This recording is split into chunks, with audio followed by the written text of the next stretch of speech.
This conference will now be recorded. Not very recorded. Hi.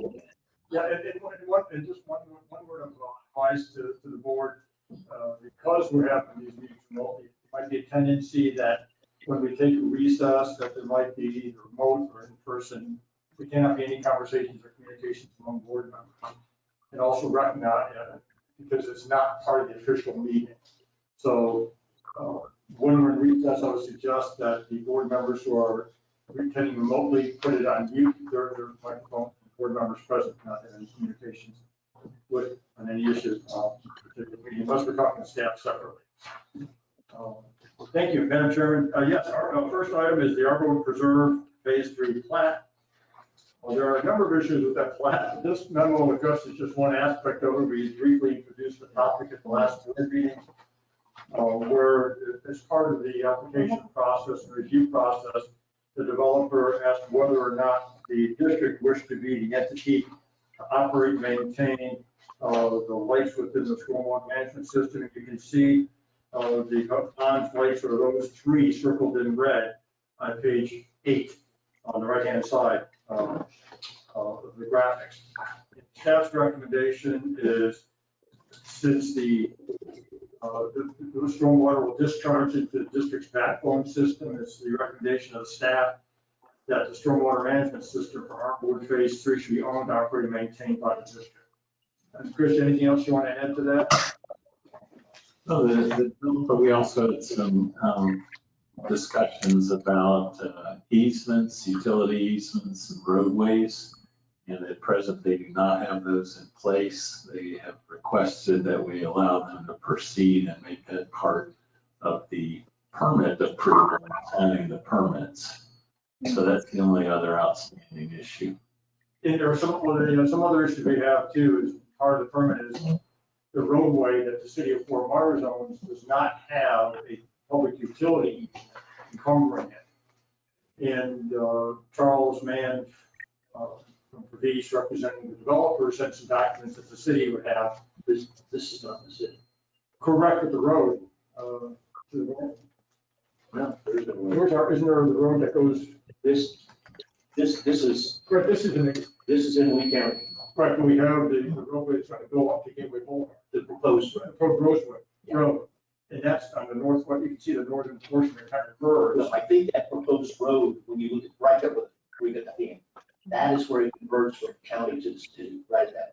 Yeah, and the city, and the parts in the city, the district would need utilities. Yes. To connect to the other balance of Pelican Preserve. And that's one of the things we wish is that city does not, again, that tract owned by the city does not have a public utility easement. Within the 100-foot right of way. Correct. And so the developer said the city said it would not be a problem putting your lines there. Well, and I'm not comfortable with just, it might be like a right of way permit is all. Since I've been involved with this, I am not aware, unless they just changed recently, that it was 3 ponds. I've always heard them talking about the 2 interior ponds. The pond to the east, which is part of our flow system, just it has been for multiple years in order to golf course, the 12th hole. Unless they changed their mind, I don't know why they would have incorporated that pond. We do a request to take over that. Makes no sense at all. I can understand the 2 in the interior, but not the pond along the whole eastern border. I've never heard of it being what they would have did. That would be a radical change if they did. Again, overall, the staff's recommendation is to have the district operate and maintain the pond. So, Madam Chair, Chris, you want to take a roll call, or board members want to discuss, or if somebody wants to make a motion? Yes. The motion to not accept their. To concur with the opinion and recommendation of the district staff. I'll make that motion. I'd like to ask a question first. Okay, the pond waterway is going to go into The 2 ponds that are shown in there that are the interior ponds. Right. If you come back, going out at about 10:30 up, and they flow into that wetland that's the dark area. there's a pipe that they flow into that wetland, then they flow through that wetland. Chris, can you put your cursor right on the very top of that wetland? That's pointed out which goes into the flowway. No, keep going over left. Left. And then clear up to the top. And Keep that, going down, go left. and that flow, Further left. and that flowway goes into where? And that's where they go to the flowway. So they come into the Pelican Preserve network at about into a wetland, which flows northerly to flowway number 3. Okay, I just wanted to know where that water exactly. And as I understand it, from the last set of plans I saw, none of their water in that development goes into the pond that we have along the golf course. That pond on the right-hand side, the east side. None of their water goes into that. There's no head walls, nothing. It all goes from the lower pond to the upper pond to the wetland via a 48-inch pipe, which is halfway built. That's all. Thank you. Needed to know. The motion, we need a We second. have a motion, have a second? Could you repeat your motion? My motion is to approve staff's recommendation that we do not accept the proposal to take over operation maintenance of those ponds. I'll second that. Okay, we have a motion and a second. We'll call the vote. Mrs. Flaherty? Yes. Yes. Mr. Guy? Yes. Yes. Mr. Banks? Yes. Ms. Steinberg? Yes. Mr. Tinkle? Yes. Okay, motion passes 5-0.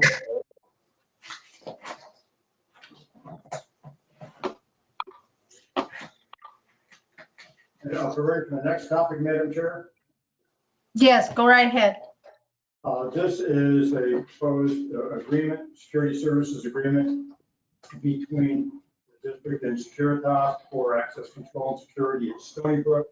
There were two documents, well, actually 3 documents. What happened was the document for the security services agreement that is in your packet is the one with proposed edits by Securitas, which I'm not totally in agreement with, and we'll get to that in greater detail. There was a subsequent second email with my suggested revisions that I found acceptable to the agreement. And then there was a subsequent conversation I had with the Securitas representatives. And there are still some lingering issues. I'll get into that in greater detail. The proposed post orders protocol are not for consideration today. I've not reviewed them. And so I just wanted to make sure that's clear. I know there may be some concern with regards to the contents of those. I have not yet reviewed them.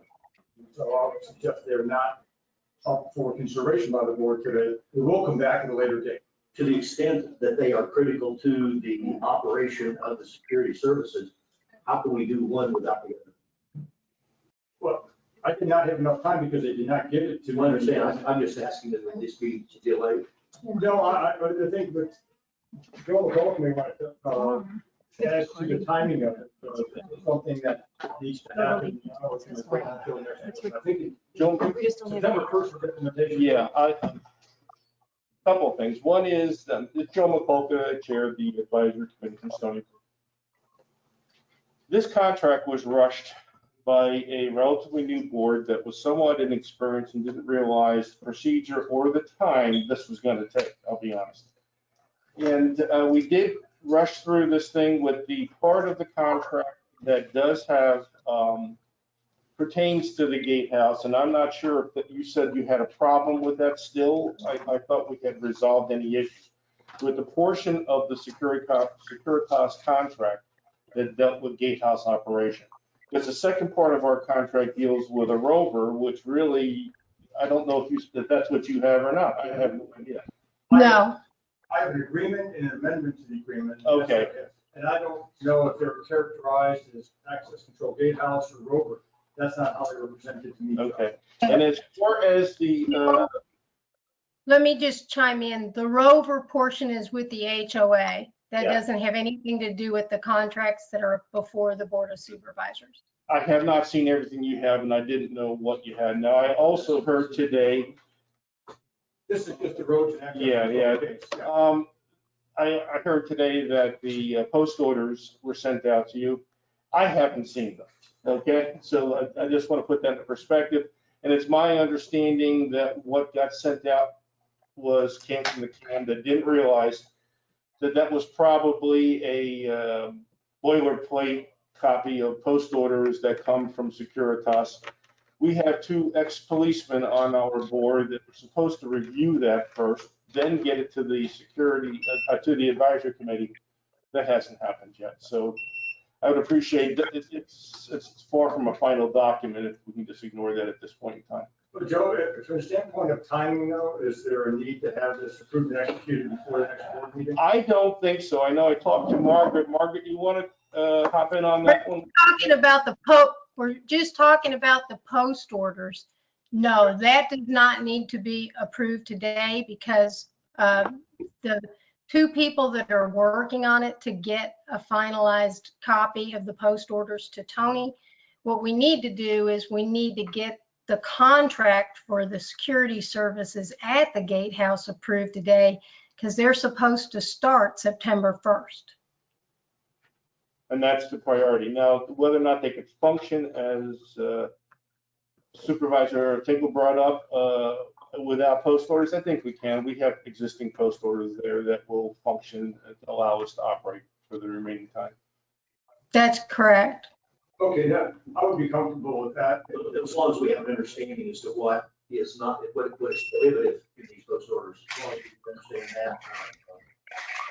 Again, I think from the standpoint of today's discussion, consideration by the board, the post orders that were sent out, not in the packet, are not in play. And these would not be implemented until after review by myself, actually the HOA, by the Stormbrook Advisory Committee, and then by the board. Yeah, and we'll probably have that to you next month. Okay, we just did this 6 months ago, and in fact, Securitas was the agreement, the company we wanted to go. They're very firm.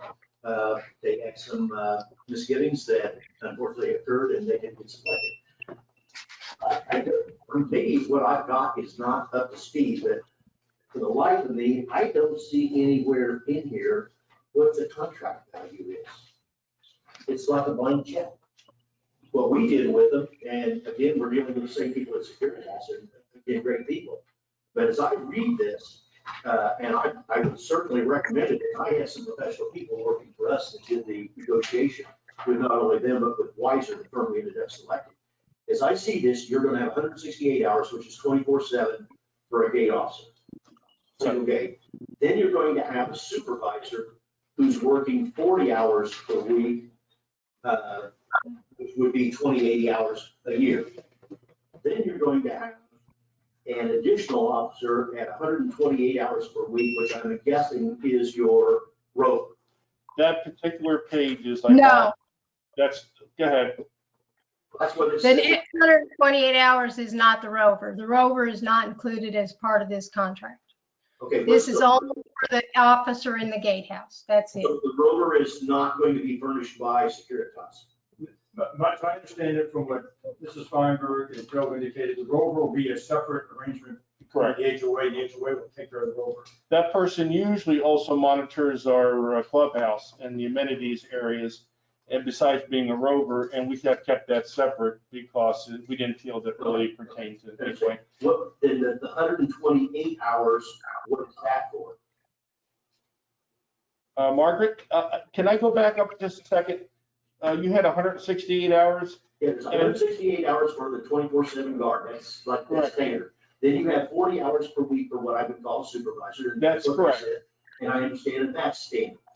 But then you have another one for somebody at 128 hours per week. No, the 168 hours includes the 40 hours for the supervisor and 128 hours for a separate officer. So then you're That going comes to 168 hours. In the gate. you're going to have the supervisor maintaining the gates Correct. during normal business hours. Correct. Okay, then what's the 128? That's a normal gatehouse employee. Okay, that's the difference Yeah, between the 40. add the two together for the 168. That was confusing. But my point was is that our agreement with them stipulated a dollar value of what the extension of those are times the hourly rate, then with provision for any overtime. I don't see a total, that's what I'm trying to say here. And it's up to you all, but I don't see a total in this contract. What is the value of what you're signing? Is it 200,000, 300,000? What's the dollar value? I haven't seen a contract that doesn't have a. 154,000. Yeah, it's less than 155. What you have there is that the contract actually should not have overtime. It should be just the supervisor and the regular guardhouse gate. You know, what I would suggest that the board, after the discussion, if there's a motion made to approve it, and there are some other issues to discuss, I know Mrs. Flaherty has questions also, is that the board indicate that there's to be a not to exceed hourly number based on utilization parameters today, and which was no overtime amount, just put that under additional information. I'm not sure why that doesn't have hourly rates in there. It does. Oh, It Does, Joe, okay. It doesn't have an extension. It doesn't indicate that. what he's saying is it doesn't have a bottom line total, but we're comfortable. What it They is, did multiply it out. it's a blank check because it does not put a not. No.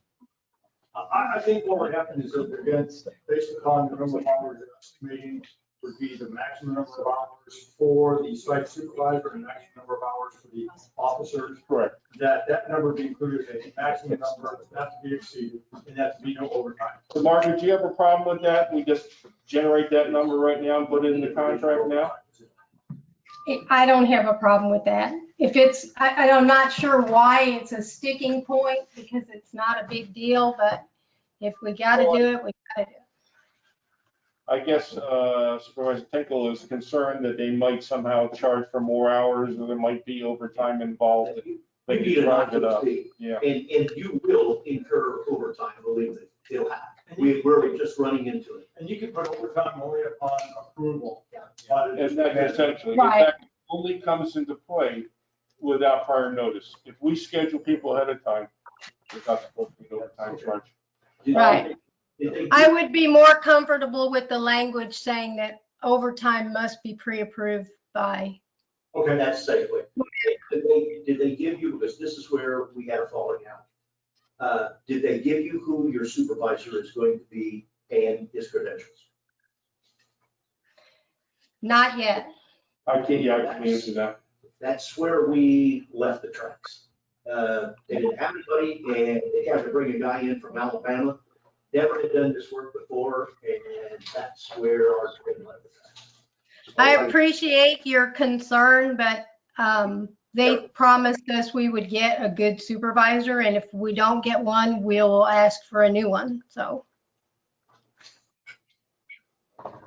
It didn't seem during our comments and discussions with them, and I'm, it wasn't party to everything in this process, but essentially they didn't communicate to us that this was going to be a problem, because that sort of question was kind of asked about quality and background checks and until it happened. Until it happened, and then it became a problem.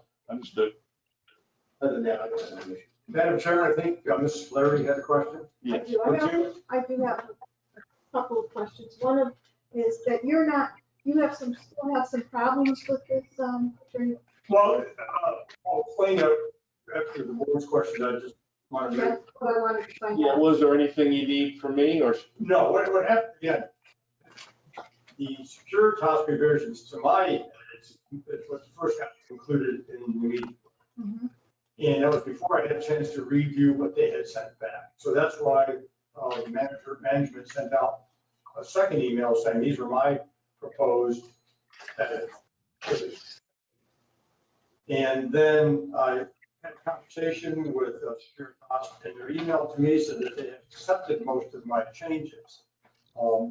I took them at their word, Okay. but after rereading certain portions, they did not accept most of my changes. They did make some changes that I'm comfortable with, and what I would hand out, and unfortunately the board members remotely can't see this, but I will read through this.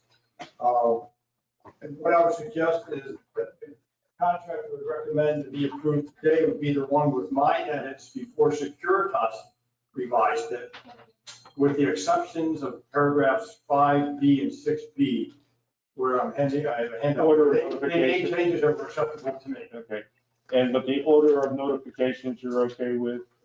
Order of the notification, of contact people.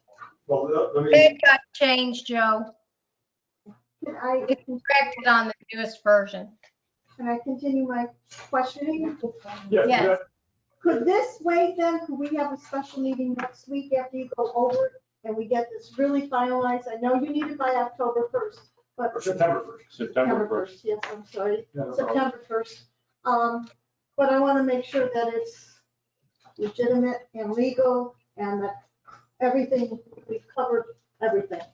I don't want to rush through it and find out that somewhere along the line, something went through and it shouldn't have. Yeah, if the board's inclined, we can continue this meeting to a date and time certain, so we don't have to advertise. If the board, I'm not available Wednesday, I'm available. Tuesday. Can I make the suggestion that we approve this today with the caveat that you have to approve the final version before it is signed? Yeah, I agree with that, Margaret. That I think we can do a conditional approval, and as long as it's signed off on by Tony and you, I don't think their issues are that far off from needing to push it out. That's just my opinion. I'm comfortable with that if the board would say they approve it in substantially final form of my last revisions and edits, subject to my final review. Because I think we are about 95% there, but what bothered me was when they sent their email saying they accepted most of my changes. And again, this was happening like on the 13th and the 17th and the 18th, okay? And so I didn't find find everything. When I started to, I saw that they had made changes we didn't tell me about, and they had accepted all the changes I had. So I think we can get there about 95% there, but it's always that 5%. And to make this decision a little bit easier, I just have a question for you. Because one of the reasons we went with Securitas is that I went over and spoke to the people over at Pelican Preserve, as well as Scott, who is the CAM over there. And they were happy with Securitas, and I felt that, and I thought at the time, they know what you're going to, what to anticipate for you for requirements in the contract. Is there something that's different between the two contracts? Because of time constraints, I did not go back. I'm looking at it. I just, looking at this one. Okay, I'm just wondering if something jumped out at you. No, and again, I had a pleasant conversation with Bob French that I'm expecting we dealt before many times. And the gentleman named Gabriel, who apparently is in the corporate office, deals with contractual matters, and whatever their protocol or policies are. And it was a good conversation, and I thought we had it all figured out and worked out until I reread it, and I went, okay. Okay. When people say they accept most of my changes, I would anticipate that any changes that they didn't accept Or minor. would be noted. Yeah. And noted. Okay. And they were, By the way, we ever worked with DOT on contract changes? They never let them. All right. Now, if we approve this, contingent on that, you go over it again, and they don't accept, it, where are we? And they still have to, if they don't like it, then we have to come back to the board and I make recommendation, the board accepts my recommendation, they can accept it or reject it. But what if the company doesn't like those recommendations? Where are we? Don't like to engage in hypotheticals, I think. I We can always call a special meeting. Okay. We have plenty of time to do that, I think. Because of the nature of it and quick family. By the way, Joe, the current contract expires August 31st. okay, Does it? with the, they were terminated. Ah, They were given notice that August 31st was their last day. So the contract itself did not expire, but they were terminated with 30-day notice. okay. which leads into what I was saying before about decisions were made without considering how long this is going to take to do this. I didn't see anything in this agreement that ties it to this post orders. So as long as there's no connection between this agreement and the post orders, there would be a reason for a discussion or a debate later. Well, I didn't understand that, or if I would have known that. As long as the connection is not tied between these two, I don't have a problem. You know, and to Mrs. Flaherty's point, I think that Veritas is interested in having this contract.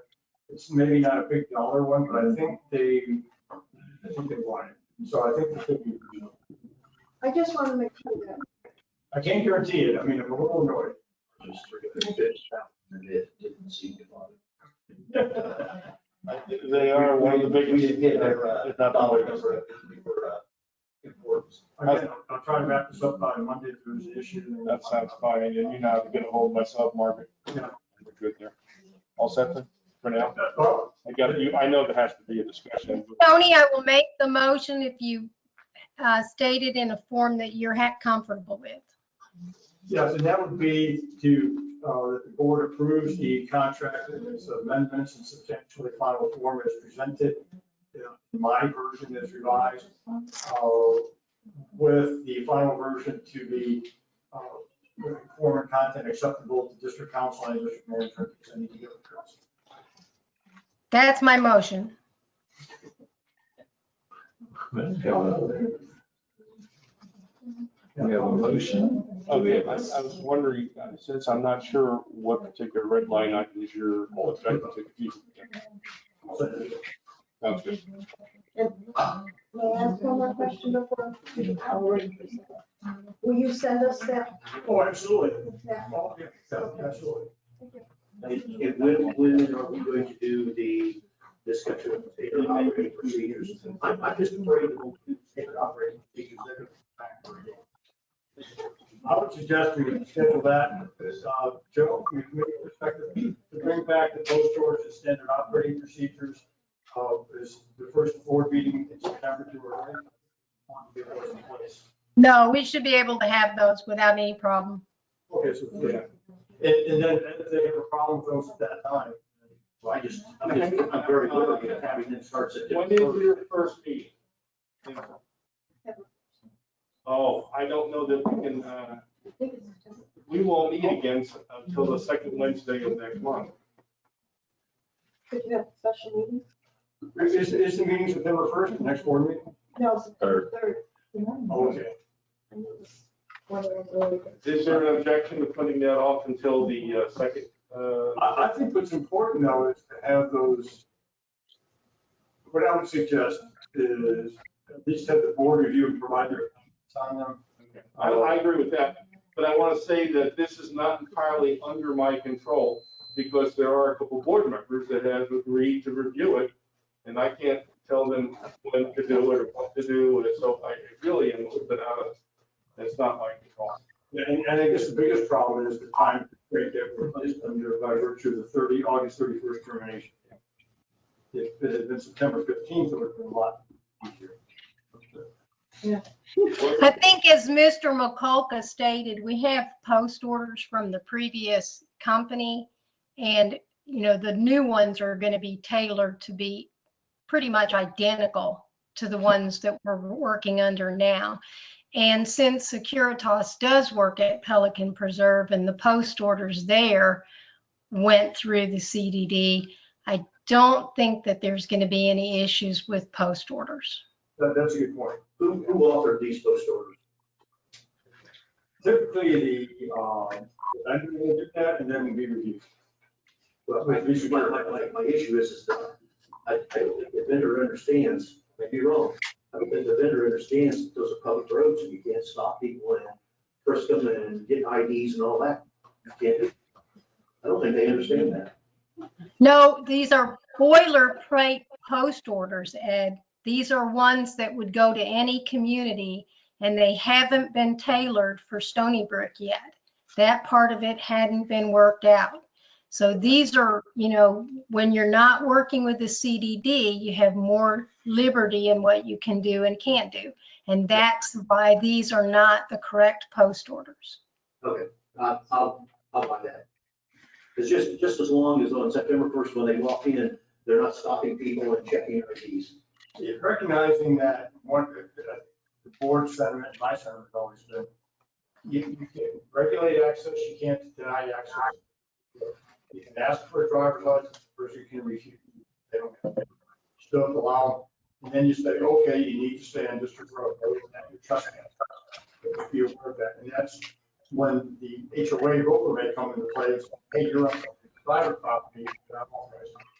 That's sort of where No problem with that. that happens, and that is important. Now, let me tell you some of my experiences aside from this in Collier County, where I received calls from a county commissioner saying, Tony, you still represent Pelican RCDD?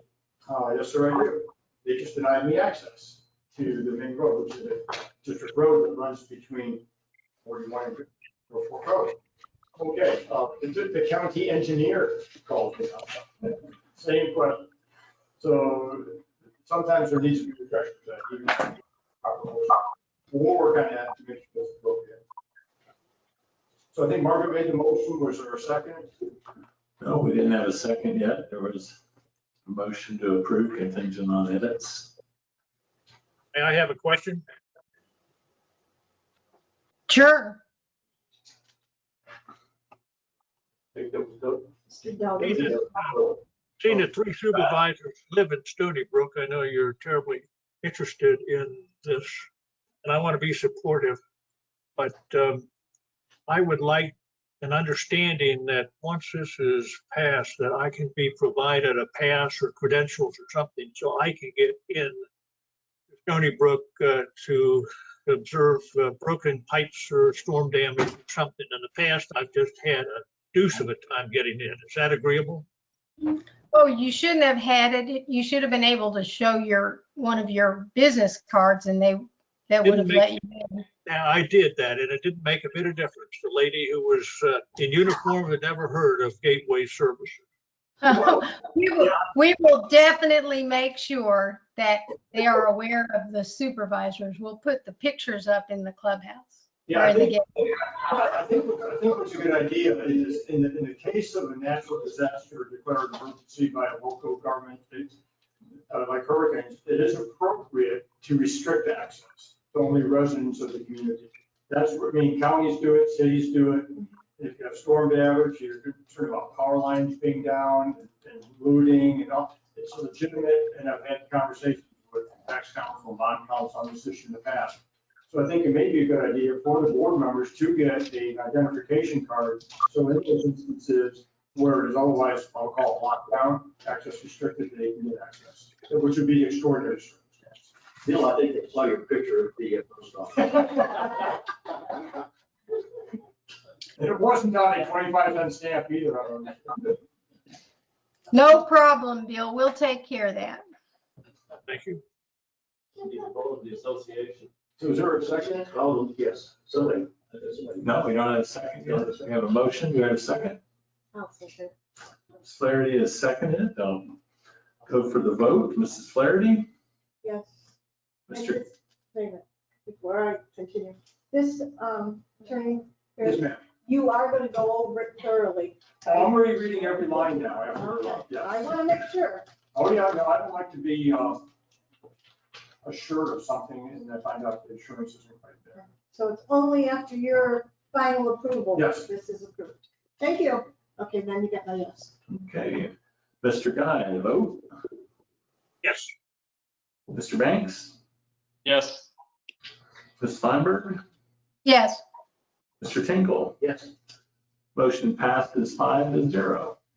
Thank you, everyone. And Tony, I'll make sure if you need any help getting the right people on the phone or via email, I really want to get this pushed through. So whatever you need, don't hesitate to call me.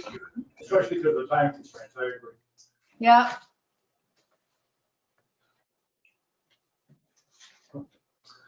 Okay, next up on the agenda, we have the district engineer, task authorization, and also a memo on Matarita Phase 4. Danny, Good afternoon. online. Hi, Danny. Hey, how are y'all?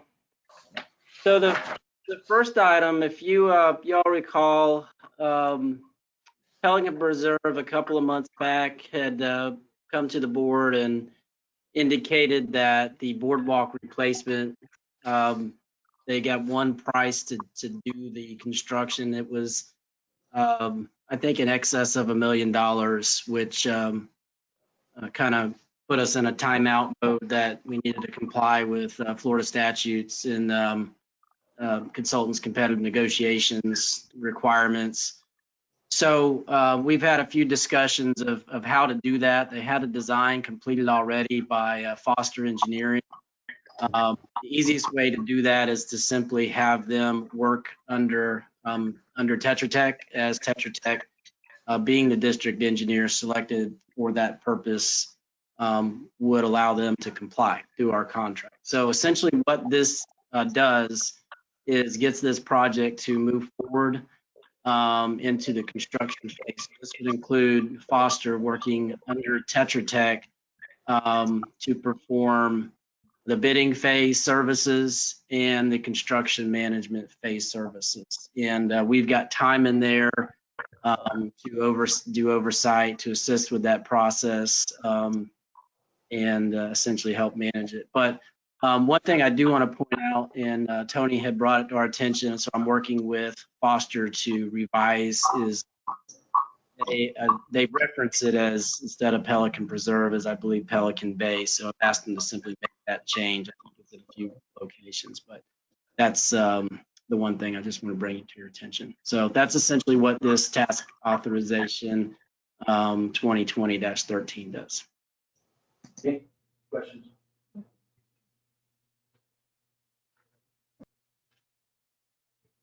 Go ahead, Ed. Danny, did you guys bring these in? Who interviewed them and what RFP? What So form to no, select? they actually had Pelican Preserve. I don't know how that relationship started, so I don't know if there's anybody on the phone that from Pelican Preserve that can answer that, but they were brought in. I mean, we've done research on them. I don't know Foster Engineering. They're up in the Tampa area, St. Pete, Tampa area. So I've essentially, looked them up online. This is the type of thing that they do. They're structural engineers. We've got time on there to do review of shop drawings and those things to make sure we feel comfortable, moving forward. But they're not a problem I'm familiar with. I understand that. I just didn't know what procurement we went through or somebody went through in selecting this firm. And when we're done, what is the total value of the design and construction phase services? We gotta be probably $100,000. It's probably less than that. I think if I went back and looked at the documentation, I don't know if it's on that, Chris, if it says what, I think they say at some point, I think in that document that they've already performed the construction phase and what that dollar amount might have been. But I know Pelican has that information. I just don't remember any meeting. Their document, they provide qualifications, some information, some background, which, does help as well, what their staff who would be working on it. Is this asset that they're working on, the boardwalk, is that owned by the CDD? No. Then I guess why is it coming before us? Because of the engineering and the amount of the contract, and it started out with the design portion of it, but the firm was about $24,000. They assumed the construction was going to be about $200,000. So it really went under our radar. And then when the bids came back, they solicited, they got 2 no bids and 1 single bid for $1 million. That's. But I mean, if it's not a CDD asset, why are we, I don't understand why we have a dog in the fight. Why do we care? Now they're still running their money through our budget, through our contracting. Okay.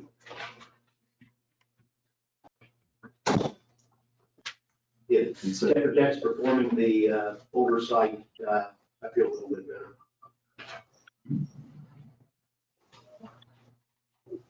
Motion to approve. Okay. We have a motion, do we have a second?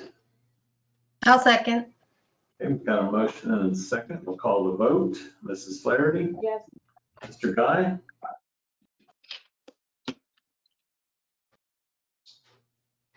Mr. Guy's on mute.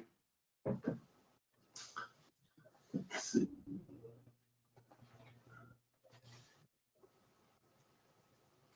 Mr. Guy, are you there? He's been good at doing that questions.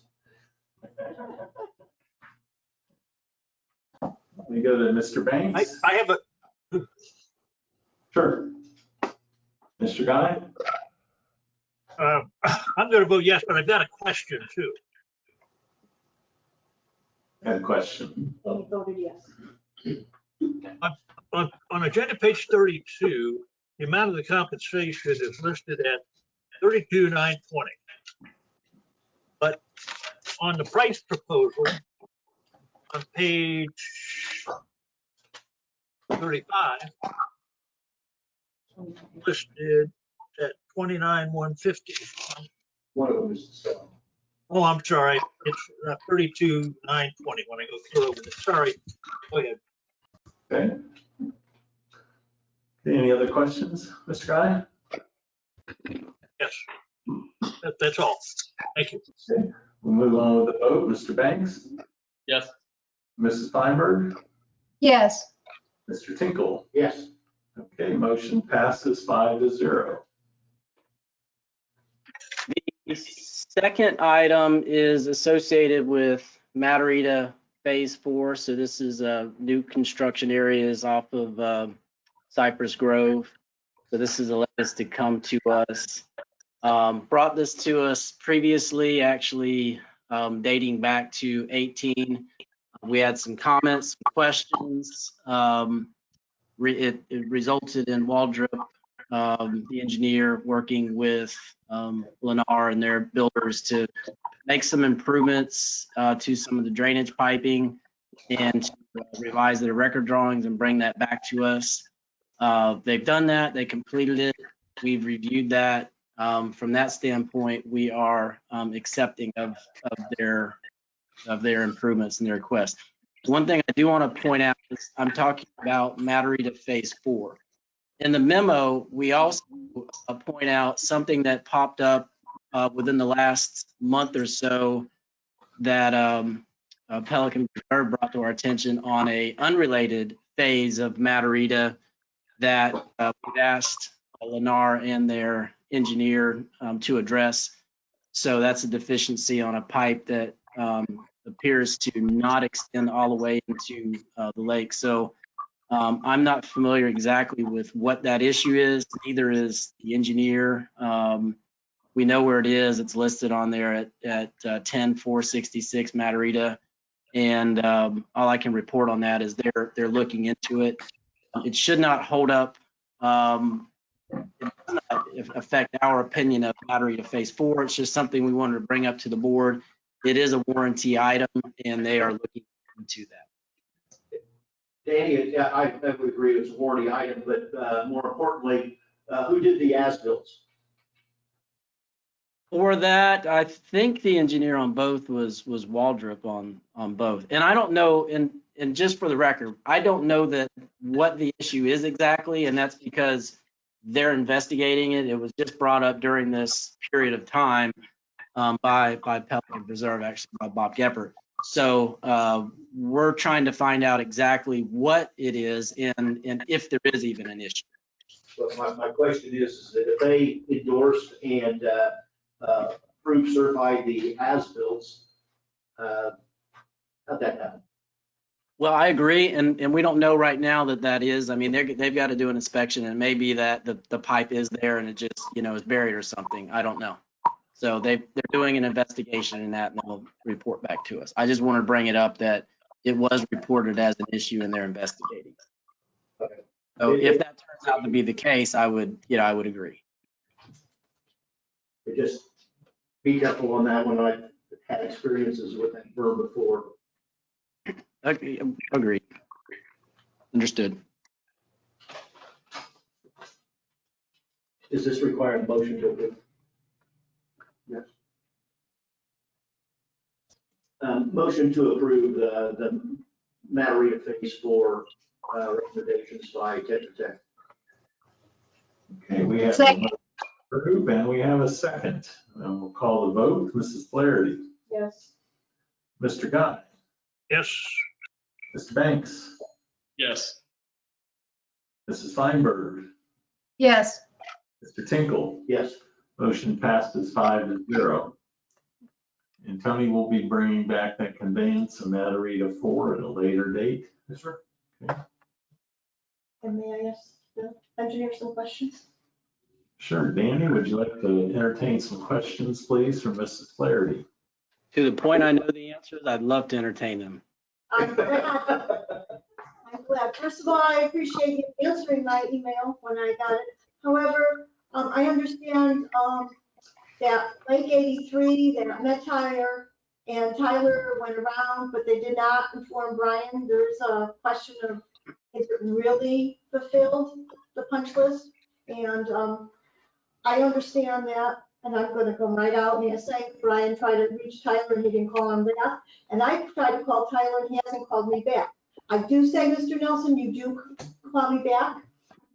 So I don't know why one would call me back and not the other.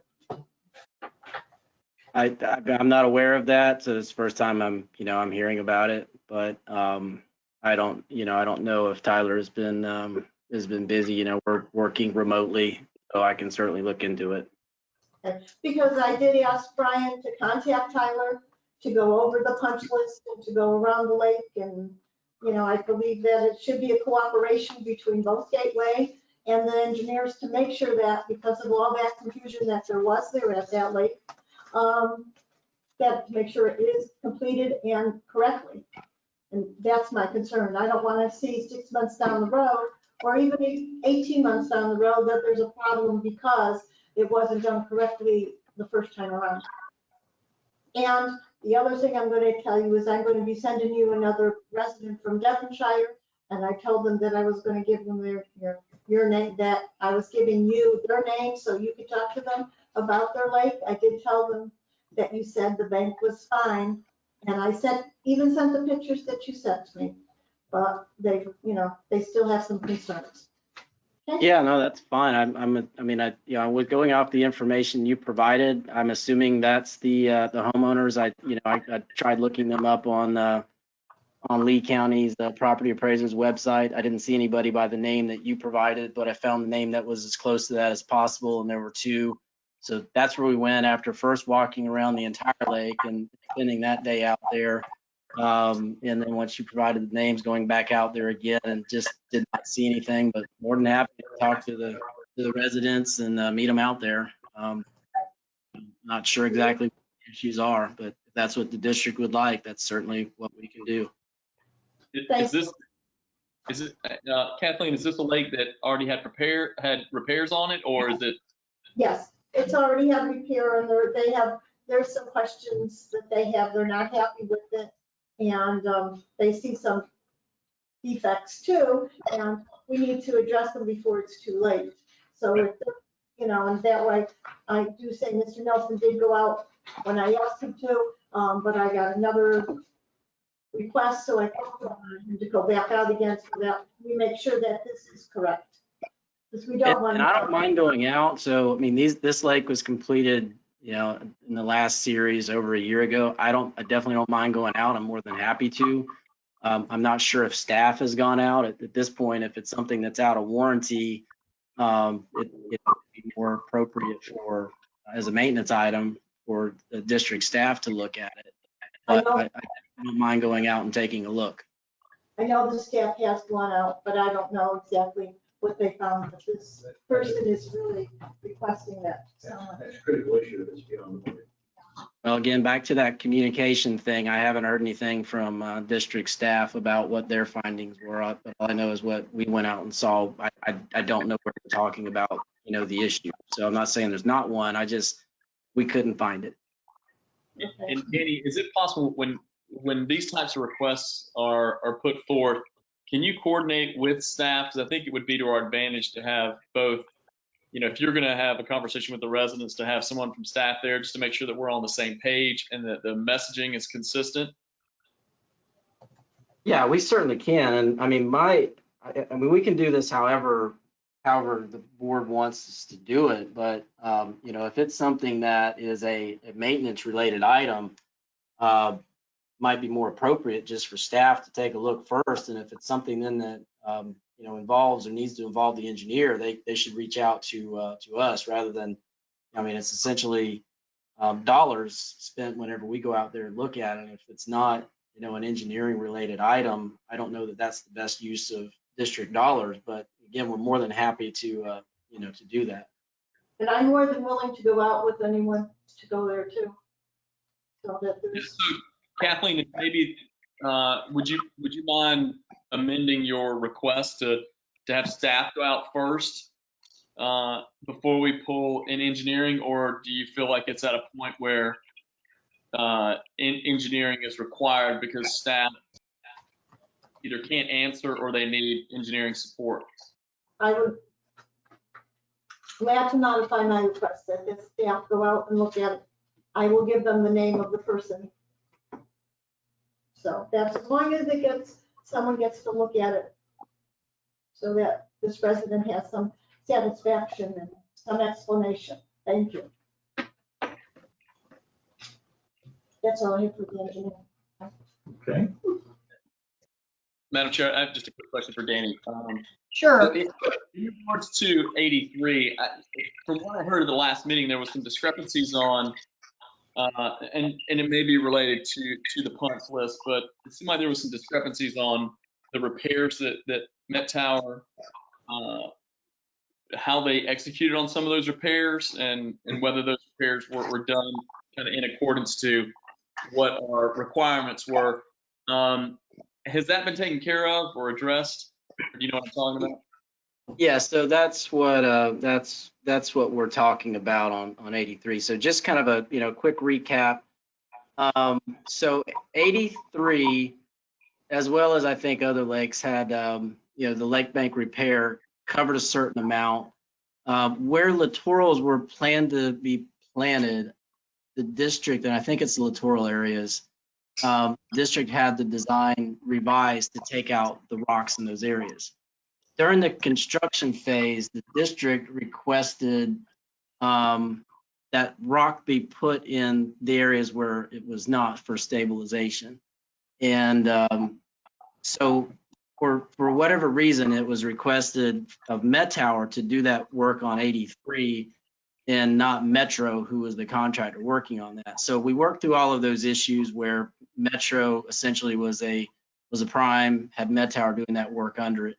I think some of the original efforts that took place, they were using the wrong rock size, and that got resolved. But bottom line, yes, everything had been taken care of, and that's what Ms. Flaherty is talking about, is making sure that Tyler and the district are on board with review of those corrective activities, to make sure that everybody is happy. So Tyler had gone out with Chris Mettower of Mettower, and they walked the lake. I'm not sure the specifics as to why Gateway wasn't there, if this was requested by Mettower. I don't know the specifics.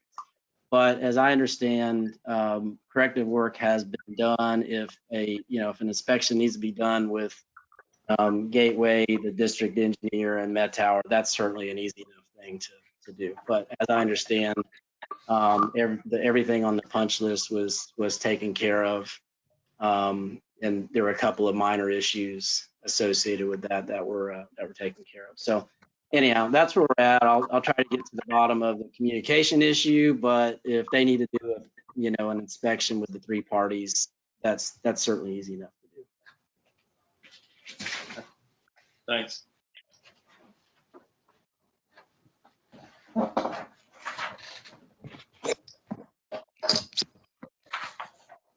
Okay, well, next we have district management reports on the business and the utility side. We typically will defer those to the first meeting of the month.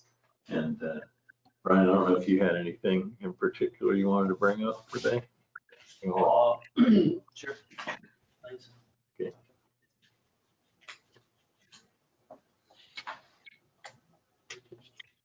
I've recently been asked by John Robinson, I talked to Mark Allison today, along with flag football coach. They like to resume sports over here. Due to COVID, I reached out to Lee County, a gentleman over takes care of the JetBlue fields. I got with Tony. This is a suggestion, a CDC gateway return to play. There's the last form of that. Basically, we're asking every participant's parents or the coaches or the director to sign this waiver form. So Gateway will not be held liable for anybody catching COVID over here and coming back to us. Tony kind of looked it over, did some changes, but we all feel this is probably the best interest to Gateway if we wish to resume sports. High school sports are resuming. I know that. So John has started practicing over here, started this week. Mark Allison's out of town. He said he'd call me when he gets back at the end of the month. He's still on hold with what he wants to do. He wants to meet and decide how we're going to handle this. Since Mark is the biggest amount of kids on a Saturday, so Mark, you might have to do a Saturday and a Sunday or schedule your games farther apart because you can't have 1,000 kids over there and keep somewhat of a social distance at all. There's no way. With flag football, he has 200 something participants. John Robinson basically only practices here and he has like 140 kids. He's on 3 different fields and he does stagnate the times. But we're kind of putting this out to the board, whether you wish to approve this letter that we can send to these coaches now before their seasons get started, that Gateway is not going to be held liable if folks get COVID over here. Madam Chair, just following up what Brian said, I appreciate him bringing this on me for review, and also the agreements with the league. Their individual participants are required to also sign harmless identification of the parents, and also insurance, I think, too. Yes. And that's embodied in the basic agreement. This is an attempt to have belts and suspenders. Yeah, we got this Specifically for COVID. Florida West, which practices JetBlue's basically competitively. It's kind of their letters, and we just kind of changed a few things to adopt a Gateway to apply to us. But they really go in depth here on how they do it. And I talked to the gentleman who's in charge of JetBlue. He says they do a real good operation with it. But one of the suggestions would be the concession stands. If flag football and Mark Allison wish to use them, I think they need to pay to have those clean. Because due to COVID, I mean, you have people in those concession stands all day on Saturdays, or we just don't open them up. They don't use concession stands. So that's up to you how you wish to proceed with concession stands. I know, because then you got people congregating up there and trying to keep your 6 foot of distance, and with kids, it'll be a nightmare. Questions? Yes, sir. So the organization itself will sign this document, and every individual playing will sign this document. Okay. Or the parents. Or their parents. If they're under the age of 18, their parents will have to sign. Great. And I'm looking through here, I see no place, if this is, the signature is to this 2-page document, I don't see where they are waiving any legal action against us. I don't see that wording in here.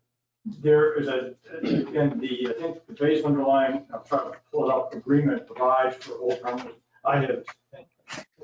a hold harmless indemnification general insurance. That's with the owner of the league, But but it that's says individual it residents. requires each participant to sign that document. I'll try Okay, I just want to make sure that we have full harmony signed by mom and dad, not just the owner. We are doing the owner of the league and mom and dad and everybody who's going to be playing whatever sport over there, because that way they're not coming back on the Gateway itself. And while I understand the deal with the concession stand, I think that is a great mistake, opening that place up. Well, that's staff's feeling about it. I really don't want to, I wouldn't do it. because if I'm forced to, then I wish to have whoever rents it out to pay for the additional money to have it cleaned. It just, handling of food in this deal, too risky. Comment? Go ahead. Yeah, so a couple things. I mean, again, I'm I'm all in favor of returning back to play. A couple things that we should probably look to incorporate is maybe a social contract, which I think essentially what we're trying to do here. But some of the stipulations that I would put in order to just minimize the volume is talk to the leagues on practice nights. Any ages, I would say probably maybe under U10, that parents are, need to stay in their car and not congregate on the field. And I think that's something that it would be unilateral across all the leagues. But, and Brian, I don't know if it would be U8 or U10. I've been kind of going back and forth on those, but I think, the younger kids probably, parents would, want to be there. And I think that's probably okay. But maybe U8 and under, parents are allowed on the field. But I think any parent that's on the field, whether it's during practice or games, should be wearing a mask and at least, try to social distance. And I think we can do that when you're looking at, the flag fields and the both soccer. I think there's plenty of room on both sidelines for parents to kind of space themselves. It's going to be impossible to try to regulate that by any type of specified spacing. But the things that I think we could influence is limiting the number of parents on the field. And I would start by let's say like U8 and above, parents need to stay in the car. And then on the masks, I think we should require everyone to wear a mask. And then I think from the concession stand, my point of view is, I think maybe we might be able to phase that in over time. But for this next season, I would support not having the concession stands open. The other thing that I would stipulate is this is what they do at Florida West is they do encourage the parents to check temperatures prior to going to the fields. They were doing that, I think, in tryouts, but that's almost impossible to manage at our scale. So that's just some things that parents should have in that social contract, is that they need to take the temperature of the players before going to the field. And I doubt they're all going to do it, but at least we can put it in there as part of some avoidance. And then also, if there's anyone with symptoms, that they don't go to the field. So I know it seems a little arbitrary to have to spell all these things out, but if you don't, then if you do, we're putting things out there that we're trying to be preventative. Everything you said, Mr. Banks, is in that letter. Yeah. Yeah. I'm not enforcing it. It'll be up to the directors of who it's individual, because this is why we're having signed the waiver forms, because I'm not coming up here on Saturday or my staff trying to enforce that with parents. It'd be a nightmare. Yeah. That's up to the directors and all that. And I'm familiar with the document. I have two of my boys that play at Florida West, and they have done a really good job of enforcing, and so it seems to be working fairly well. And that's going back and forth from Naples to JetBlue as well. So one thing I want to add, Brian, is there has been a request from Robert Vertrees, who is he'll be the interim coach at the new Gateway High School. He has requested to get some time on the field. I think from like 5 to 6, something like that. Has he reached out to you? I think you know who he is, right? You know Robert, don't you? I have a schedule from one coach over there, but he has not reached out to us at all. Okay. Practices starting, because school doesn't start till the 31st. Yeah, I think October was when he was like looking for that to jump in. So I'll reach out to you, but that's just, I told him, I thought at that time it was really before any of the competitive or the leagues kick off. And they're just really looking for one pitch. It's just for the girls, I think. So I didn't see any problem with it, but he had asked that I bring it to your attention, but I'll have him reach out to you directly. That'll work. Excellent. Okay, thanks. As far as the board, like I say, the staff recommends this. We do recommend keeping the concession closed until this subsides, maybe next year. But Mark Allison said he still hasn't made a decision yet. He's out of town till the end of the month. So he said he'd get with me when he gets back, probably in a month. Yeah, and let's be clear on that too. Like the leagues can use the concession stand, just for, to operate out of, but no transfer of goods needs to take place. I just want to be clear that we're not going to lock it down and the leagues can't use it because they need to have a central place to operate as an office.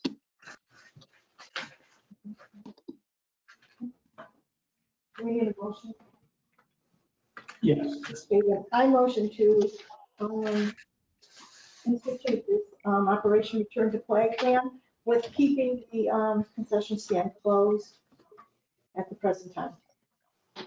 And I'll second if you'll just stipulate for the with the concession stand that we're going to close it for the. I need to work on the wording. I'm not sure but to be able to set up transference of goods when the concession stand is prohibited during this time period. Are you good with that, Kathleen? No, I want to keep it closed right now for the present, until if something's improves, then we can look at it again. I think it should stay closed so we don't have to worry about any sanitation or anything. So, I mean, if they need to have an office, they can come out with a little card table. They got our pavilion, they can do the pavilion. Kathleen, you can't do that because the PA's in there. They have their different equipment and stuff in there. If we leave it open, then I'm all for it, then they pay for the cleaning of it, because you'll have more than just Mark in there. You'll have. Because you get COVID into there are people use that thing Monday through Friday, get ice out of that machine and everything else. Last thing you want to do is get staff infected. Yeah, that's true. Well, we don't sanitize the office on a daily basis, do we? Our staff goes over and gets ice out of that ice machine Monday through Friday, I can tell you that. And if our staff is infected, then we're going to have it clean, but our staff, we're monitoring each other, but I can't monitor what happens on Saturday when you have 1,000 people over there. I mean, no food I get, but I just say if we're going to leave it open for them to run out and use the intercom and all that, then they can pay to have it cleaned on Monday. What do you think that cost is going to be? How much do we normally pay and have this clean? Probably $100 for the whole, pavilion. $100? Yeah. We'll get estimates. Chris tell me about $100. Yeah. Additional cost of $100 over the season, is that what I heard? Obvious. No, that's each time. $100 a weekend? So we have a resident in Gateway that actually owns a company, resides in my community, and he has offered to do the same treatment that we're doing for the CDD room at no cost as a donation to the district. So I can reach out to him. His license and insured. The company name is FP Restoration. They also own Rock Sushi. And if he wants to do that for no charge for the room here, which he has offered, if he wants to extend that offer to do it at the pavilion as well, because I know we as the HOA, when we use the room, we have to pay the $75. So I asked, if you will be willing to do it, and he says, actually, I'll do it for free as a courtesy to the district. So I can ask if the board directions to do that. If he'll do that, then you got 10 weeks to cover the fall. Then we'll find out what happens in the spring. And that would be, and Flavia, that would be Friday night and Saturday evening or afternoon. Okay, you can just email me and I'll. We'll get it. It's Friday night and Saturday, so it means you'd have to have it cleaned Friday, actually probably Saturday morning before they come in there, so that's gonna be hard. Because if you got people leaving Friday night at 10 o'clock and coming in bright and early, 6 or 7 o'clock Saturday morning, that's gonna be the problem from flag football on Friday night to open Saturday up for soccer. One of the rest. Getting it for free, but not That's what I'm that saying, you get it for free, but it don't come out. Yeah. I was just pulling up also, I think I have an older form of the agreement, but I think the current one is the same, that for each minor, the league is required to prove that they have insurance and coverage of $100,000 per individual. So the district name is additional insured. There's no waiver of liability. There's a waiver of liability for participants over the age of 18. So the question is if you want to have a waiver of liability by the parents also to the form. Yeah. As Mr. Tinkle mentioned. What are you gonna do with the restrooms? Restrooms the other issue. Like I say, we clean those Monday through Friday, but you got Saturday and Sunday usage. I mean, unless we're paying our own people coming in on overtime to clean them. It's up to the leagues really to clean the restrooms when they're done. It's per their contract. We read it closely with flag football when they're done, and so the rest of them, when you leave, the restrooms should be cleaned for the next day. But I guarantee you it doesn't happen. Why don't we just tell them this is a requirement, let them figure out how to do it. We can do that. That's just our requirement. You go get it done, however you, if you get somebody to do it for free, great. It's just gotta be done. And like I say, Mark's gonna get back to me. Mark's the biggest one. Of the rest of them are smaller. We could probably maintain it a lot easier. But Mark will let me know. But I just want to bring the board's attention. This is what they're doing at JetBlue. It seems to be working pretty well. They don't have the concession stands are there, nothing else. They do not have that. I go by there at night and look over there, looking distancing is throwing to. You know that, and I know that. It's an absolute joke. So, It might be appropriate. I think there's already a motion on the floor that's been made in a second. Yeah, we'll get 2 seconds. I think we're already done. So I think the motion would need to be amended as well as the second to add language and waiver of I'll liability. get with you tomorrow on that. Okay. Okay, we still are talking about the concession stand. I said I wanted it closed at the present time. I mean, I think if things change, I think at this time, everybody knows the situation and should accept it. The PA system is inside the concession. Well, I think what she's saying is the food service portion. It should have already said that they got to find a way to clean it themselves. So they're gonna have to clean Yeah, it. we get it opened up to the director only. Yes. Or Mark, the flag football guy, you're allowed to go in there and do the PA, but there's no food or nothing else going out. And you have to Clean it when I you're think done. if you're not serving food, you're not going to have, 5, 6 people in there. It's going to be, I'd say two people at most in there just for administrative and operational purposes. I think just the limit. to- It'll be up to them to limit it, but I'm gonna say you just don't sell food. Yeah. Yes. As far as the language, I go with Tony I and Mark don't to know revise who's that. I'll consider it. All right, so Kathleen, can you restate your motion, please? My motion is to accept the recommendation for the operational return to play plan with the waiver of liability in it, with only opening for the, what do you call those? For the, you're basically announcements only. Whatever. Address. Okay, and limited it to the director. And again, Well, let's just prohibiting food sales, right? right, and prohibiting any Food and beverage. food or beverages. Well, I just laid out to them, there's nothing to be sold out of it, Yeah, period. nothing. Okay, did I cover everything? Okay. Okay, well, then we have a motion And I think and a second. the amended motion. Further questions, comments? Okay, we'll call the vote on the motion for the soccer field. Mrs. Flaherty, Yes. Mr. Guy, Yes, Mr. Banks, Yes. Ms. Steinberg, Yes, Mr. Tinkle. Motion passes 5-0. Next on the agenda item was the decorative signs at the roundabouts. I thank Mr. Shoemaker here because he's got some connections to help me out with this. We got lichens to do some estimates on this, folks. As you're well aware of, we have 14 signs on this new roundabout down here. You do that roundabout alone for the new high school that went in, you're looking at roughly $24,000 for 26 signs by the new high school. Basically, no credit for the signs already been installed by the county. With the additional 2 other roundabouts that will go in, by all 3 roundabouts together, you're looking at about $125,000 just for signs.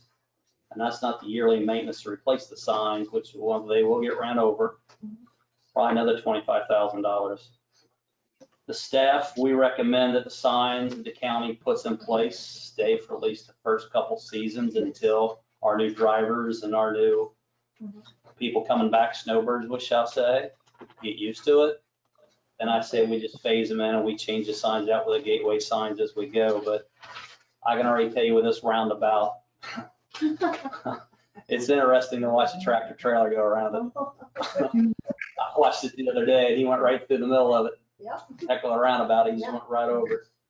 So that's the staff's recommendation. We'd like to at least wait for maybe a season or two until everybody gets used to them. Once everybody's used to them, I don't see a problem, but starting out. There has already been an accident there that at least one that I'm aware of. And One of many did come. I'm in favor of what you're suggesting because otherwise we're going to be spending an awful lot of money replacing signs. Yeah, we may not even know what type of, modifications of those signs we're going to need until after at least a year of monitoring, right? Correct. I mean, if we wait, because next year the new school, bless you, the new school doesn't start till 2021. And those first year, those kids won't be driving. Because they're coming in, they're only bringing 1 year at a time. So you really have 2-3 years for that school. The kids are going to be starting old enough to drive. So we won't have a full influx down there probably for 3 or 4 years for the school, as far as high school students driving good. But the buses is going to scare me because you go one direction. And I saw a semi go through there, like I said, the other day. It was interesting watching go around the roundabout because it's not wide enough. But yes, So we recommend that we wait like 3 years. I would at least wait another 2 years, then we'll rediscuss. Because the other two roundabouts will probably, I'll go along with that, refer to that point down there, because I don't see it, all the people I know don't see it, they don't go over there, they don't see Little Lehigh. But I don't want to delay the other two, that's our main drag, and that goes like crap. So can we just stipulate that our initial, we're going to use the existing signs initially, and we'll determine transition to modified or upgraded signs at some point in the future. I don't know if we need to put a timetable on it. that could be addressed. Like I said, the new roundabouts up on Gateway Boulevard is not even started yet. You might be 6 months for the one even being built. We don't know. We'll see how long it takes when they start it. But this one down here will be wrapped up in the next 4 to 5 months. They told me they'll be done by May because the school will be moving stuff in by June. Get ready for fall of next year. Does anybody see any revised plans on that? Because they put the sidewalk in and they're pouring a huge blacktop wing inside. Yeah. What is that? I have a feeling it's going to be a turn lane to turn into the bus. But it stops at the roundabout. I've said the other day, just like you did, it's not on the plan. I've never seen such. And my biggest concern is I brought to Randy Searcy's attention is you're gonna have a pond at the bottom of that because where the storm inlets are after halfway up the hill where the state put them in and they put any at the bottom. So now that water swells at the bottom, we get a hurricane, you will not be able to get out that direction. I sent an email asking about that, and she says she'll get it to me by 3 o'clock today, the revised plan, in addition to the sidewalk, which they went and reshot it because it was all underwater. The new sidewalk they built, I sent Brandon pictures, was 4 to 5 inches underwater in at least 6 locations. Well, I didn't say anything about that because I have a boat now. You'll need it. It's a joke. But I brought that to Randy's attention. He was here. He told me to call the state. And I'm like, it's your road, buddy. Y'all should think of this before you just walk away from it. This is what scares me. This is a precursor of what's coming on a larger scale over here on the main drag. As far as the signs, I mean, I suggest then we don't put a time frame. We just wait till down the road and we'll bring it back up when they're done with these other ones. I'll agree with that, the delay on Griffin Drive, but not on the main drag. And we do have time, Yes, we do. just as long as they don't go out and buy them. They will buy their cheap signs automatically because they buy them in bulk. Yeah, because I want to be able to use the upfront money that we would get transitioned over to buy the signs. And I'm working with Life and Son, the HOA also. Did we twist their arm in negotiating this price? Yes, Chris. Not yet. That was the first shot. Well, that's what we've done over at Gateway Greens. We got the first shot. we twisted the arm, pricing it down about 25%. Yeah, and the salesman that we work with, the representative, is very responsive and helpful, works in the community, lives in Stony Brook. Is that the count? It's a fellow that works over there. It was a girl that we've been dealing with. They're very good, and the signs are great, but I think the price should be negotiated. That's down the road. And if you've got a set of plans coming, Chris, have you seen these modified plans yet? No, Forward to you. I'd like to see those. I don't understand that. That's down there. My main question was, the reason why is because we also need the signs, the no standing, no parking, just as we did in the charter school and Brown Academy. So. You mean the one that they put out there and they ignore? Well, yes, because, you know, they won't be able to park on the Hampton Park sign it has as well, but right in front of Magnolia, who's north entrance, you know, so I know we're gonna have to line that up with signs as well, and I don't think that's in any of this stuff. Like Gateway Charter, I understand. That has no cost of money. yeah, I did talk to the engineer today and asked them to put a stop sign or a yield coming out of the construction site for the school, because while there's yields on either side of it, there isn't coming out the school, so that traffic just barrels right in. Are you talking about the construction? All right, see y'all tomorrow. Happy birthday again. We need a motion to, This motion is going to be to delay it. yeah, we're Delay it for the Britain Drive remount. gonna motion that we're going to use the Lee County signs We'll use Lee County signs until further until we bring it back. down the to us. road. We'll bring it back because the other roundabouts haven't even been started yet. Okay. We have a motion. Do we have a second? I'll say. A motion and a second. Any questions? No? Okay, well, we'll call the vote. Mrs. Flaherty, Yes. Mr. Guy, Yes, Mr. Banks, Did you read? he's muted. Probably did. Somebody said see you tomorrow. That was Danny. Okay. And we'll go Mrs. Feinberg Aye. and Mr. Tinkle. Yes. Ryan would like to see, if you see those plans. I want to ask him tomorrow because the plans I have do not show that. They don't show anything. Everything I've got doesn't show either. We were finishing Flavia's up and they told us to get out of the way because they took all the trees out and put the sidewalk in. And Mr. Banks, we didn't get your vote for delaying. Yeah, sorry. Yes. Okay, that motion passes 5-0.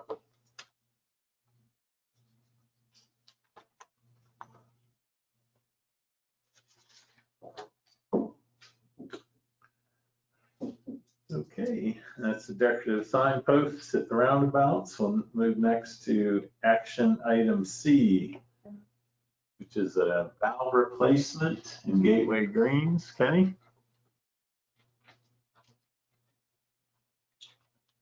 If you want to set this up, Sure. I have my clicker. Okay, Like, there you go.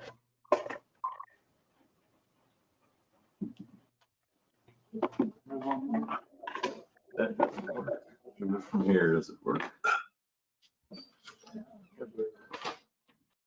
Good afternoon, Ken Hall, Utility Manager. I'm going to run through this real fast and bring you all up to speed on where we are at this juncture of the valve insertion project. We budgeted this on the capital for 2020 at $75,000. And I just want to give you a little background and walk you through this, that we are being driven by this because Gateway Greens is going into a fiber optic cable installation, and seeing what we saw in Stony Brook in 2018, we put a lot of expedience on this. So what I initially did was I broke it down into phases of trying to get the most homes we could with these valves that we could. Now so I broke it into phases. So phase one, which we have already pretty much completed as far as valve insertion goes, there are 610 homes in phase one. It has 2 points in this system, in this area where we can come down. And should we take a hit in this area during the laying of the fiber optic, we will be able to shut down. The problem is to say it's 601 homes are involved in a shutdown. for phase one. We installed a 12-inch insertion valve on West Links Drive, which was completed 7/9. And we installed one 16-inch easy insertion valve on Gateway Greens Drive on 7/14. It took us 2 drives to get this one. This was a very intricate, very involved insertion project. We also had to cut an irrigation line due to the way the pipe is laid out, where the water main runs down. The irrigation main runs right next to it at a lower depth. So when we shut down, we have to shut down the irrigation in Gateway Greens. We had to shut the entire irrigation system down for 24 hours to get this valve in because we could not valve it off. It involved 12 communities, the golf club, the tennis complex, and the golf course maintenance facility is included in the phase one project area, which is in all gold. So if we had to turn these valves off, this is the area affected. And I'll just show you some quick pictures. It'll kind of give you a good understanding.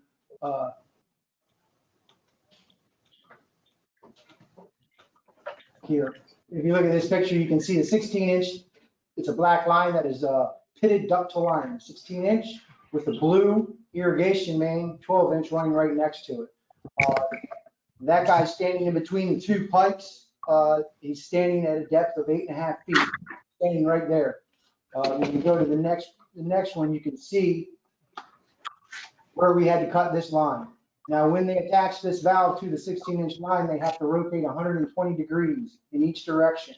And the way this pipe was situated, it would not rotate the 120 degrees, so it had to be cut. And if we're going to cut this, we're going to put a new valve in this part too. And this came out of our inventory for the 12-inch, the 16-inch valve. And if you look at this picture, here again, you see where we had it cut. But the man standing in front of that blue valve is 6 foot 1 inches. You can see how big that valve is. It is a monster. And that is in about a 15 foot by 15 foot hole full of about 2 tons of rock for us to be able to maintain that hole with steel plated shoring all around it on 2 sides. So this is it turned into just a major project. It went very well. This came in as you can see both sitting in the rock. There's a 12-inch and a 16-inch valve there, and you can see the dramatic difference. One is sitting on top of the pipe, the 16-inch, and the 12-inch line is the pipe is running through the valve. These are vastly different valving. The blue valve is actually 2 valves in one. When they do the install, it's a really neat process, a very expensive process, and it's 2 valves. It's nonstop. You do not have to shut our water valves down or water service down. They put these valves in hot, and this is what it will look like when we're done. 2 valve pads. This gets turf sodded over with Bermuda grass. We had this set up, and this is the 12-inch. And there's a picture of the machine that they're using to cut it, so you kind of get an idea of what has to happen for this to for them to do these inserted valves. So that's that 120 degree rotation right there. The way the West Links pipage is set up, there was no issue with the irrigation pipe, which runs about 4 foot off of it. There was no issue with that one. That one went very well. And then the 12-inch dig and excavation was done entirely in-house. So there was a nice cost savings there because our staff was able to do it. So the 12-inch one that you were looking at right here is a list of the costs. A 12-inch PVC inserted valve, $12,500 per. 16-inch valve, which is ductile iron, pitted ductile iron, was $24,500 to have installed. So that is a huge cost. So when we are doing these, we are trying to get the most area that we can to shut down for as best we can. In phase one, it involved 601 homes. So if we just say 2 people per house, that's 1,200 people that were without water for 6 hours, 4.5 hours. But when we did this, there was no stoppage. So once we got these valves in place, we came in at about midnight. We put data loggers all over the Gateway Greens community inside and outside of this phase one area. and we started closing the valves.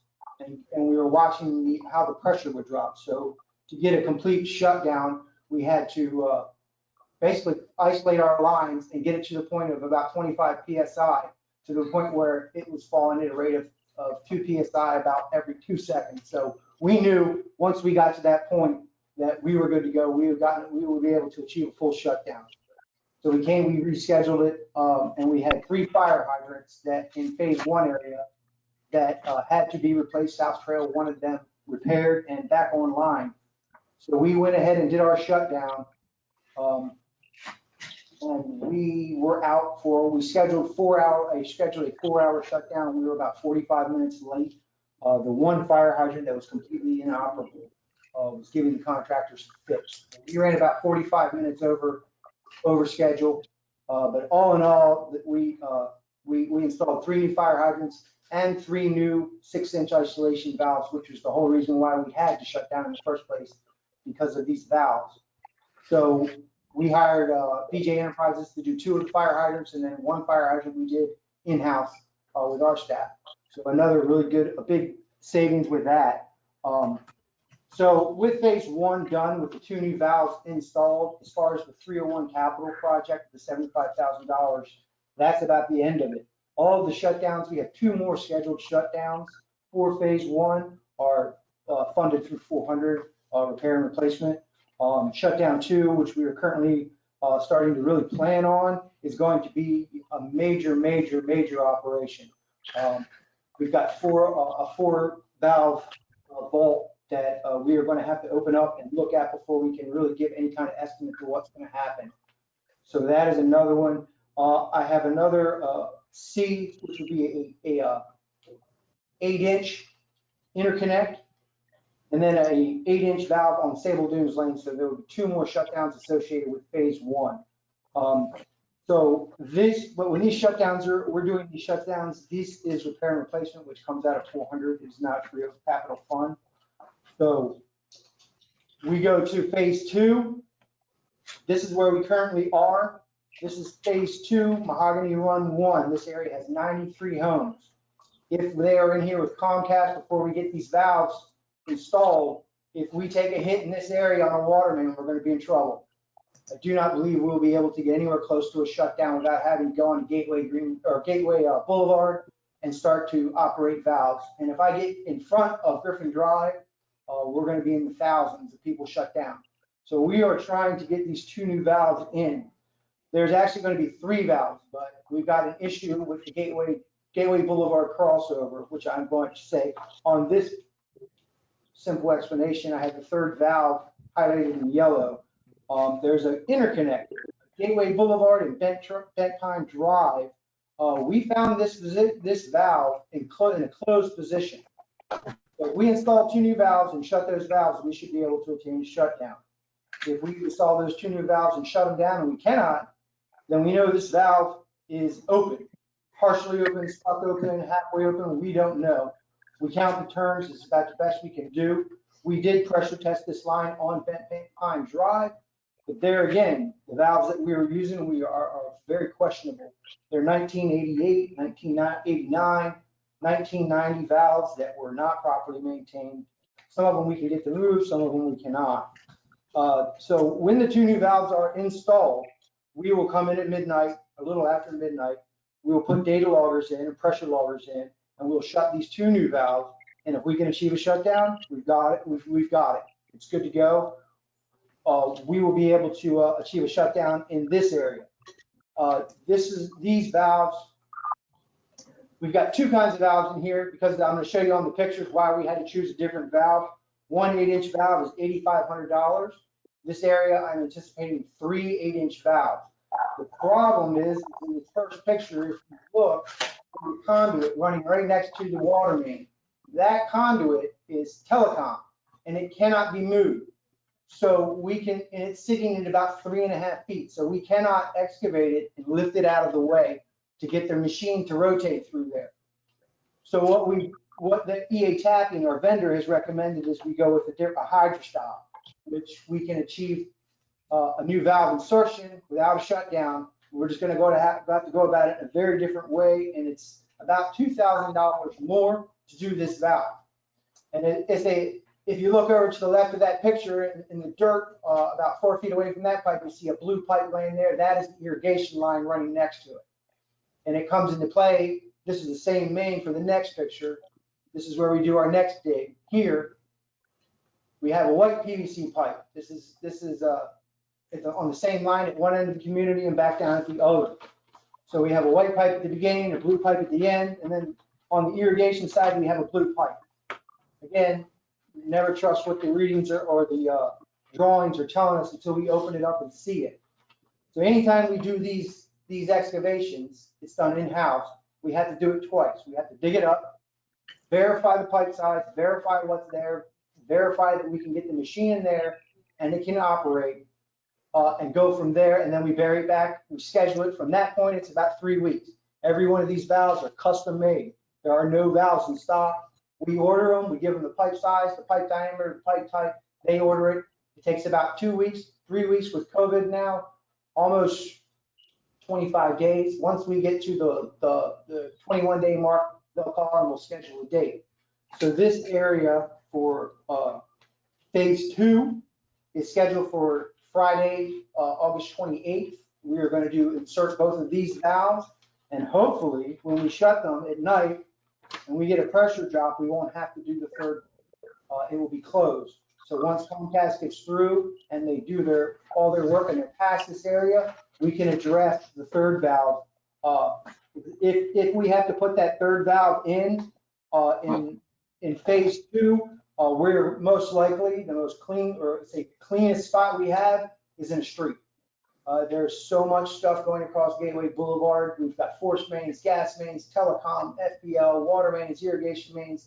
I mean, it's a complete mess in that area. So hopefully we will get these 2 valves in and be able to achieve a shutdown in phase 2. Phase 3, we run out of money. We do not have enough money to finish this project up. For phase 3 is Mahogany Run 2. This area is pretty much the same problem as phase 2. Is that we have an area coming off of Gateway Boulevard, a 12-inch ductile line that runs under Gateway Boulevard, under our gas mains, the FPL lines, the 2 sewer force mains in between 2 houses and out onto Mahogany Run Drive.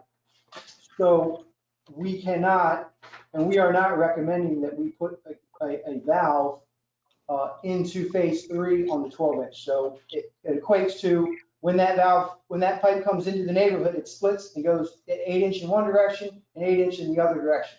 One of the options is to put in a new valve on each one of those, on each side of that breakaway. And then a valve at the front, which on this picture here, if you look, you can see where I put the approximate locations of where we'll be putting valves in. These Say one point, that 12-inch in Mahogany Run, if it is found to be frozen closed, we have no choice but to put it up. If it is frozen closed, We have to- you have a giant dead end terminal end, just kind of like what Championship Drive is. I believe that this one here, the 12-inch on phase 3, is open. It's phase 2, the interconnect out on Gateway Boulevard, is the issue. Phase 3, this is open. We cannot get the full turns for the 12-inch. And there is no good spot in between there and that stretch into the community where we can actually cut a valve. So what we're looking at doing is going in there and actually have to cut two valves, 2 8-inches and then an 8-inch at the front, which would complete it. So all in all, from phase 2 to phase 3, we're looking at 6 valves all together. And that kind of runs into my agenda items and where I was going with all of this. But say before I go into my agenda items, is there any questions on these inserted valves? Say this is a very, very complex and involved project. It's going to be more of the same next year for the 21. We're going to be right across the street in Cypress Point, in Pinecrest, Waterford Village, Devonshire Lakes, and Pinewood Lakes, all the 30-year, 25-year plus communities we're running into this. And we say Gateway Greens has taken a priority at this moment because of the Comcast project going on. So we are trying to get through this as fast as we can get through it. Okay, can I ask you a question? If you have a regular valve like that, it's brand new, how long would it typically last compared to ones that aren't exercised properly? I mean, how long do you think a valve would last? If it's exercised properly, it almost has no shelf life on it, 20 to 20. I mean, if it's 50 years easy. yeah, I mean, it can run a very, very long time as long as it's maintained and exercised. And another thing that we find out, chemistry of the water, we have really high pH, which makes it very hard water. So it compounds our problem that if you're not out there exercising those valves and moving those valves up and down, that hard water buildup will get over it. And then once that happens, forget it. That valve's not going to work. So, my Sure. agenda item. So this is for the utility expenditure for a valve program, which approved $38,000 for continuing valve insertion project in Gateway Greens community. This will be for phase 2. And we will, at the end of this $38,000 will be expended at the end of the phase 2 project, or there will not be enough to complete any more valves. We might have approximately $6,000 left over, but I'm not exactly sure until we actually get in there. This will not be enough to complete Gateway Greens. It will not be enough. I'd make a motion then that we take the money, transfer it out of a reserve fund and get this done immediately. It is an emergency. Which is my second Any request. funds that were short, transfer out of reserves on the basis of an emergency. Okay, has Plan B already. Do what? So it's a second motion.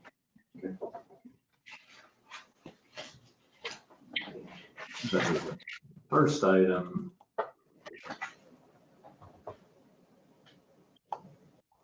Oh, sorry. The first item is budgeted, so we should deal with that motion first. That's just a transfer. Then do we have to? No, that's just budgeted, the first one. The $38,000 is budgeted, so we Yeah. should approve that for Kenny. 75,000 that was approved. This is the second Or you one. just approve the expenditure? Yes. I'll make that motion. Okay, we have a motion for an expenditure of $38,000 of budgeted funds for continuing that insertion project. We have a second. I'll second. Okay, any questions, comments? Okay, I'll call the vote. Mrs. Flaherty, Yes. Mr. Guy. Let's see, Mr. Guy is on mute at the moment. Might have stepped out. Mr. Banks, Yes. Mrs. Feinberg, Yes. Mr. Tinkle. Yes. Okay, that motion passes at 4, and we'll see if Mr. Guy comes back on, but we'll move forward to the next item. This item is a request to approve capital fund transfer. We're looking to transfer $25,000 from the fire hydrant capital program to the ongoing valve program. This is the capital, the reason this one for the capital fire hydrant was planned because on the Commerce Lakes where they're putting in the new roundabout, they're going to be putting in a new valve. And we sat down with South Trail because we have a fire hydrant that is inoperable and it's an old Mueller. And they approved, they went along with it that when that new roundabout is in and we get a new 16-inch gate valve on that corner of the street, we will go in and replace all 5 of these old Mueller fire hydrants with brand new American Darlings. We budgeted for this. This is probably still, that roundabout is not going to be completed until, it's going to have to be 2022. So we would request that we take these funds as opposed to the fire hydrants and slide them into the ongoing valve fund.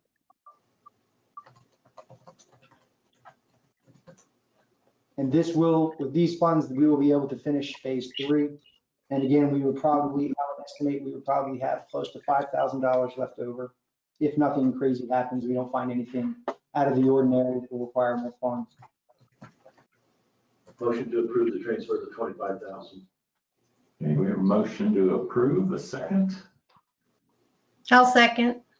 Okay, we have a motion and a second. Any questions, comments?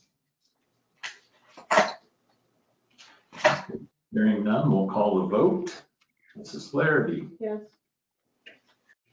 Mr. Banks, Yes. Ms. Feinberg, Yes. Mr. Tinkle, Yes. You forgot me. Mr. Guy is back.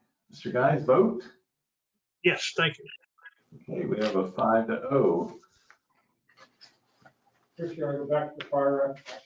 Sure, and Mr. Guy, we also had a 4-0. You were on mute at the prior vote, but that was really just to expend $38,000 that was budgeted funds for the valve replacement program. If I could get your vote on that item also. I'd like to be recorded as voting yes on that. Okay. So we have a 5-0 on both those items and motions.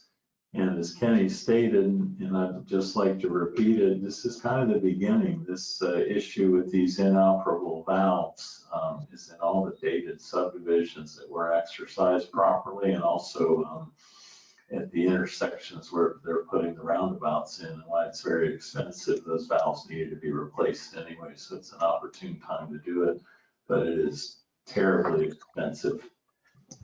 Very, we're keeping this in mind when we're installing these valves. We are trying to get, say, if you look at phase one, we take out 601 homes in two turns of a valve, which is a huge area. But once we get past there, it's 93 homes, and the ongoing effect of this is that when we put these valves in, we can shut down and then do repair and replacement of existing valves, which is what we're starting to do. So it is. The Gateway Greens, we put those 2 12s in, that's in front of the clubhouse entrance. We take 600 and cut it in half. Yep, absolutely. Each valve we do will be less and less. Yes, it is. And allows us to replace and repair fire hydrants with taking down a minimum number of homes. Yes, and South Trail was very, very appreciative. They were very much invested in getting us to replace those fire hydrants. So, thank you very much. Okay, that's all for the action items today. We would move then to the consent agenda items, and right now we have the meeting minutes of July 16th. I'll move approval, but I have a correction. Okay, Mr. Guy? On agenda page 67, where you recorded the vote, top, where Mr. Tinkle voted no, you then came down and said it was approved 5-0. That needs to be changed to 4-1. Okay. Okay, we will note that and make those changes. And I'll second his motion. with the Okay. changes. then we have a motion and a second to approve the minutes with changes. Any discussion, questions, comments? Now I'll call the vote. Mrs. Flaherty? Yes. Mr. Guy? Yes. Mr. Banks? Yes. Mrs. Feinberg? Yes. Mr. Tinkle? Yes. Okay, that motion passes 5-0 with the changes as indicated. We'll move to supervisor comments and go in the same order. Mrs. Flaherty? Okay, thank you very much. The HR book, you know where we are with HR book? They are doing a few more updates, and I imagine that will be September 3rd. September 3rd, okay. And if it won't, it'll be the second meeting Would in it be easy? September. Would it be easier for to redo the whole thing? There's been some significant changes to it, and that's why we've been getting also impact on input from a couple other sources on that, including the resources associated in the SHARM. And Ms. Attorney? Yes, ma'am. Okay. The timber, I don't remember the timber what, that's being built. Timber Creek. Creek, thank you. That's, that water is gonna come down to us. Right? Days, surface water will be moving to Gateway, yes. Yes. They have no responsibility for this, are they? They're comfortable water permit. They have criteria that permits that they need to comply. And also they have appointed discharge, they're supposed to discharge water on South Florida.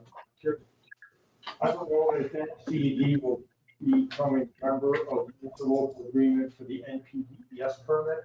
So the county is supposed to match the permit, and a number of special districts that are party to that. And that also reinforces the fact that when one entity's boundaries is supposed to be in compliance with the current agreement, NPDES and the water quality issues, it provides them enforcement. But that's up to South Florida. And if we have any issues with regards to volume or quality, we should bring up to South Florida. Our problem is it's not a pipe. It's a sheet flow across the FPL easement. That's the problem. We did everything we could to get that changed and to no avail. And there's no way to monitor the doing what we're supposed to do. Grab samples. And put gasometers in to measure the water levels and a staff gauge. We have plans to do that just to try to get an idea. And again, put some regular samples to see if there's any impacts coming in. The gasometers would help determine what quantity. That flow in water levels in the groundwater. Pipe and weir. Right, and I just want to apologize, I didn't get to the minutes, because my computer was here at Gateway, because the hard drive went. And You're working it too hard. I guess I am. She has a new replacement. That one was only about 9 years old. Thank you. Okay, Mr. Guy, supervisor comments? Thank you. Yes, I want to thank you and Kenny for providing the photos of the replacement of that valve. I, for one, had no conception of what it was like to go through that process. And I suspect that most of the residents do not either. And if there's any way that we can send photos in one fashion or another to our residents, I'd be all in favor of doing that, so they'll let them know things that they're paying for. Yes, sir. We're going to include those photos along with the photos of the work that was done to repair the drainage down on Commerce Lakes and the curb and gutter in different parts of the community. That will go out in the utility bill in September, and there'll be information on the budget that passed and also the construction projects in color.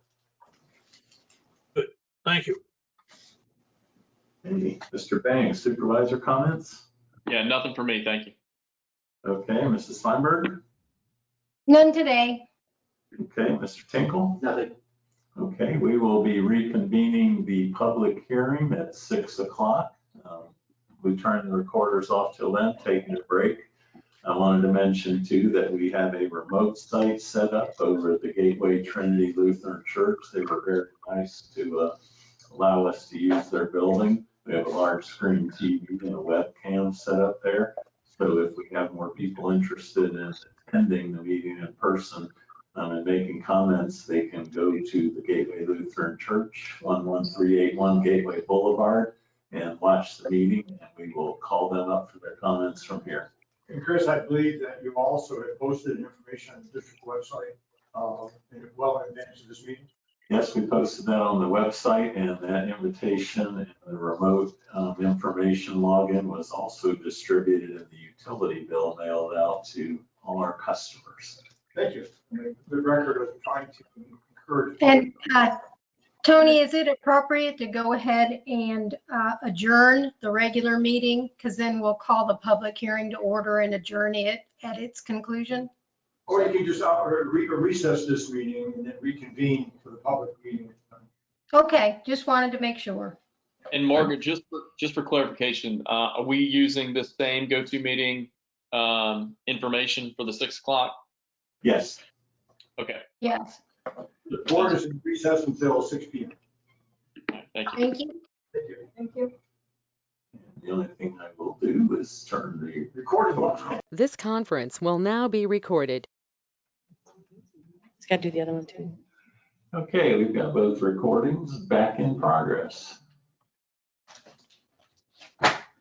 And Tony, do we need to open the public hearing? I would say, first of all, that the board is now back in session. They took a approximately 1 hour long recess after the conclusion of the regular meeting. And before we go to the public hearing, I think for the record, we have in the minutes what agenda pages 77 through 79, the affidavit of publication with regards to the hearing for the budget and the assessment, which is all for the budget and assessment hearing map advertisement. And also for the record, we have another affidavit of publication that's not in the meeting book, it will be made part of the record. It is an affidavit of publication in the news press on July 20th and July 27th of Resolution 2020-12, which is a resolution dealing with the assessment methodology, the assessment report, and we call it the 2020 Master Operations and Special Assessment Methodology Report, which also announced the meeting today being conducted at 6 p.m. So that's all for the record. So the meeting has been properly noticed in two regards. And yes, Madam Chair, then we call the meeting back to order. That would be appropriate. And again, take the roll again, if you could. Okay, Okay, Chris, go ahead and do that, please. okay. Mrs. Flaherty, Here. Mr. Guy,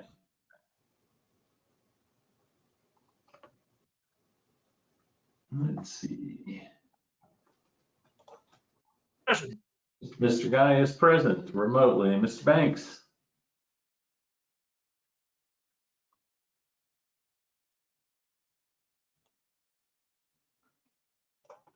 Let's see, Mr. Banks in attendance. He was on there just a moment ago.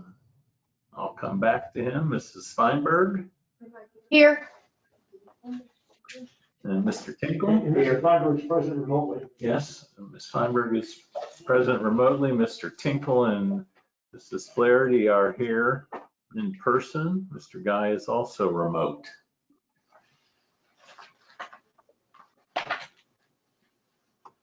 And we have 17 people online besides the 3 board members. Mr. Banks is joining the meeting. Mr. Banks, I just saw him a minute ago. He's here and his mic's not on. And Mr. Bloom is on the meeting. His mic is on.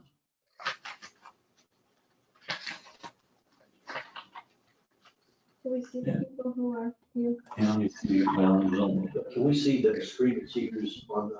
Yeah, thank you. Let me see if I can bring it over because right now it's only Mr. Banks and Mrs. Feinberg. Everyone else doesn't have cameras on.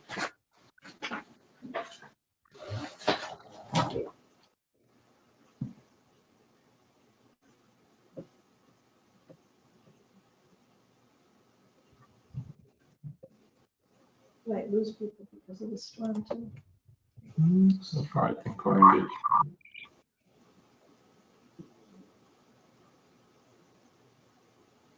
I hear nothing. What's going on? We were just waiting. Do you want to get started with the budget presentation with Mr. Bloom? Mr. Banks, back on, or I have no indications at the moment. I'll send him a text. Okay, we'll wait for a moment. You can open it up to questions to the 17 people. Or Oh, sure. First to go back to the protocol we've used for all the remote meetings. But what did you see? But also, each participant will have a lot of time to speak on the issues, budget and the assessments and assessment methodology. I would suggest, let me see.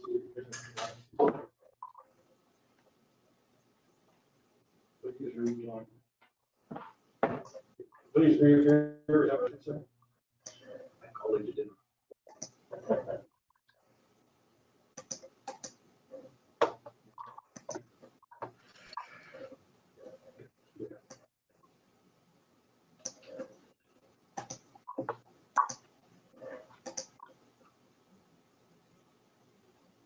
Is Mr. Banks still muted? Yes. Mr. Banks isn't even on. No, I don't see him on now. I saw him on a minute ago. At least I thought that was him.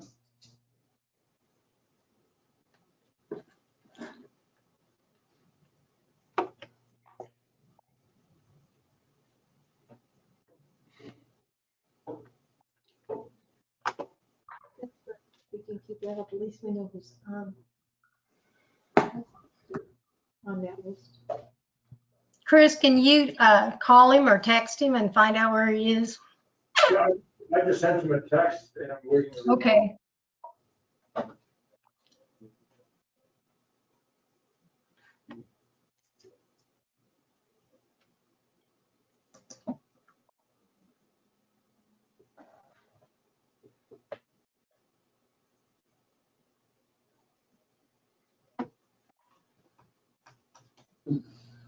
Can I ask a question? I was just wait till. Can we start this presentation? Oh, he says, on my way. Okay. To reappear and rejoin. Wrapping up what call, so we.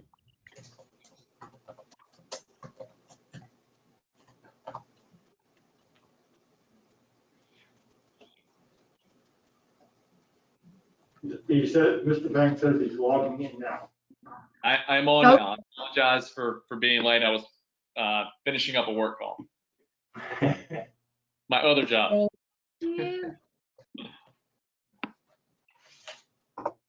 Okay, Tony, should we open the public hearing?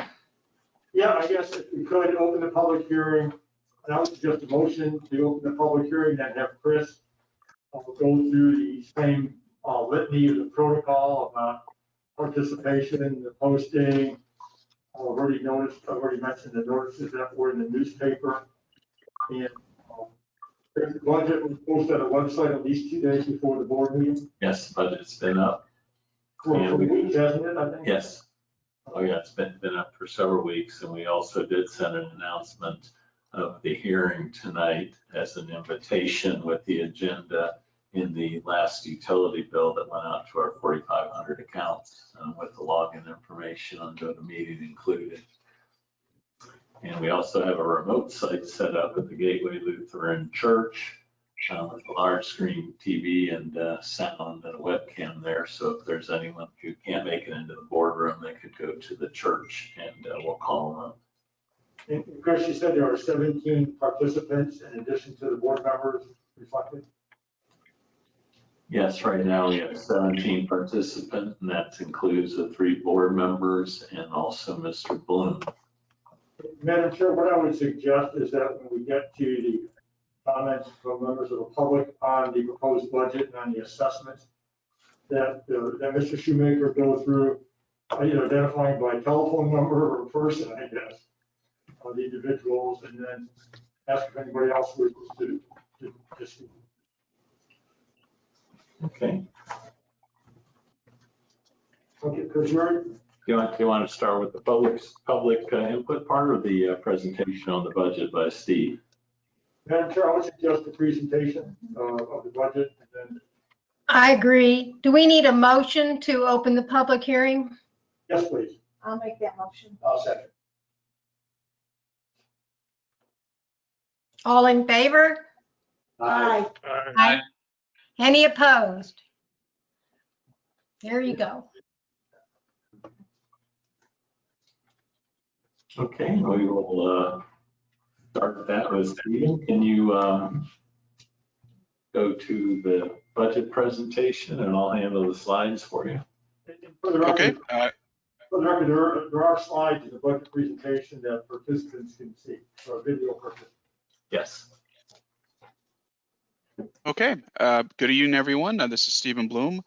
We did create some overview slides to kind of just kick off this budget meeting.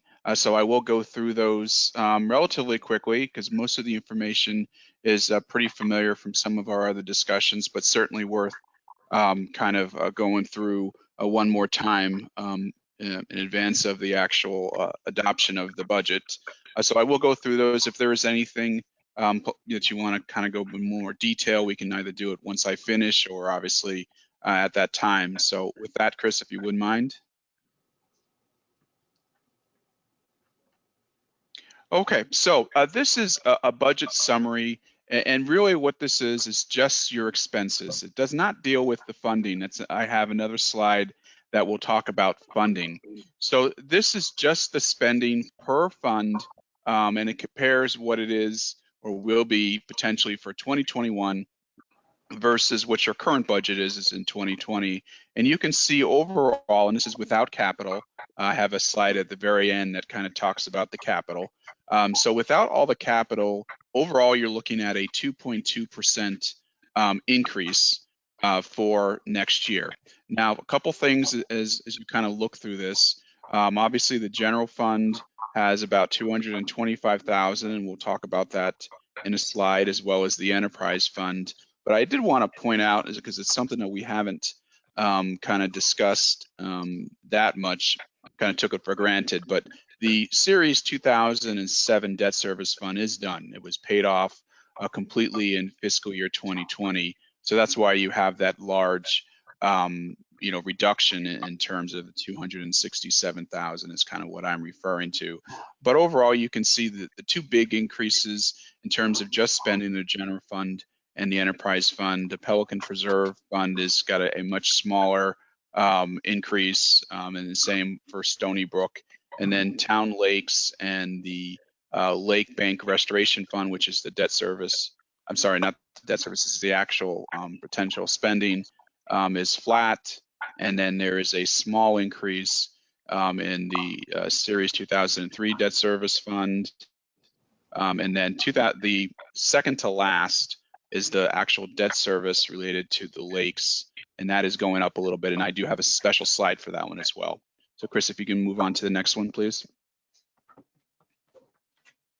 Okay, so I also wanted to show you, what the expenses look net of any other funding sources, not assessments. In other words, obviously we're going to, you have assessments and you have utility billing, but in order to kind of reduce what needs to be assessed for the general fund in particular, we use some reserves, and we also have an additional revenue source that I'll talk about in a second. So this shows you, if you net out, those other reserves and what's not going to be actually assessed, this shows you what the increase looks like. So it goes from what I showed you before, which was a 2.2%. So really now, after you take out the reserves and the other, now you're only looking at a overall 0.5% increase. And in particular for the general fund, it's actually going down. So we'll talk about the general fund, but overall, what you're really saying is that your assessments, even though you're increasing expenses, you're able to utilize some reserves and some other sources so that you're not assessing any more than you are in the current year. And that's kind of what I wanted to showcase here, is kind of split out the difference between, hey, here's your total expenses, but really what are you actually going to be assessing? And then and that's what that net number kind of represents. It's okay, well, really, we're going to spend about 3.8, but we're really only going to be assessing about 3.4, roughly. Okay, next slide. So let's talk about the assessments here. I got a couple slides for you on that. Now this is all assessments, meaning it covers for the general fund, it covers Stony Brook, Town Center, and the debt service for the lake banks. So if you're in Gateway Area 1 and 2, and you kind of have to look for your particular category, the green column saying fiscal year 2021 total, that's the total that you're going to be assessed. That's an all-in number. That was kind of the key that I wanted to show with this chart, is the all-in number. Now, one of the things that's going to take a little bit of time, obviously, with the new assessment methodology, is kind of getting used to some of the categories. I think that was probably the hardest part, as we kind of looked at some of these charts, was trying to convert some of the categories that we were used to into kind of these new categories that fit into the new methodology. So we'll talk a little bit more about that, because I think this one's a little bit easier to look at for Gateway 1 and 2, because you got single family multifamily, and then the Stony Brook inside the gate. And then those are really the big three categories that you have if you're a residential parcel. And then obviously commercial is a little bit more complicated. But again, this is your all-in number. And I will kind of have a slide for the lake bank because I know we wanted to touch on the change in that. But this is kind of a good chart to show anyone kind of what the numbers are. So it's important to remember that for the general fund for Gateway, the actual assessments that's going to be assessed in total dollars is going to be the same in this budget as in your current budget. There is no increase. So, and I think that's important because what that means is that any of these changes that you are seeing from year to year is not a change because expenses went up. It's solely a change as the methodology, the change in the methodology is creating those differences with a small exception in that the lake bank went up a couple dollars, but the most of these increases or decreases is a result of the change in the methodology. Next slide, please.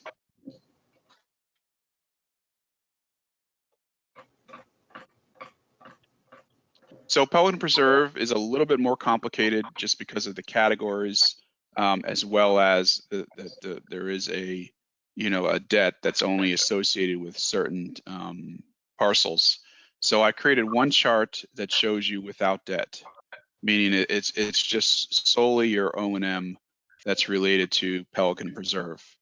And again, you can see it's now split between inside gate and outside gate, and certainly has a lot more categories for anyone to kind of take a look at. A lot more detail than as you can see in terms of the outside. But this chart again is trying to do the same thing, except that it can't give it's only an O&M on this particular chart, but it's giving you kind of what the difference is from year to year, and you can see the kind of the difference in the methodology. In 2020, you notice that the amounts is only two amounts. You either had $400 or roughly $401, or you had $905.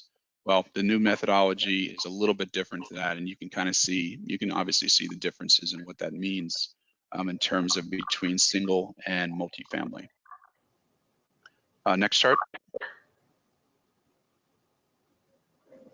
And now here, and we had talked about this briefly in some of our previous budget meetings in prior years, actually, in terms of which parcels actually are assessed for the bond for Pelican Preserve. So I wanted to make sure that I had a chart, and this is a new chart that shows just the EAUs, just the ones that are charged debt service. And again, in what I did was, if you have debt service, I also am showing your O&M. So it becomes an all-in number if you are one of those parcels that gets that, and you can see the difference. Again, the same type of approach as some of the other charts, but I wanted to make sure that we didn't forget about the debt service component for Pelican Preserve. Okay, next chart. So to kind of start with the general fund, this is a summary by your departments. And I think, we talk a lot about, and we have talked about the increases that are occurring in the general fund.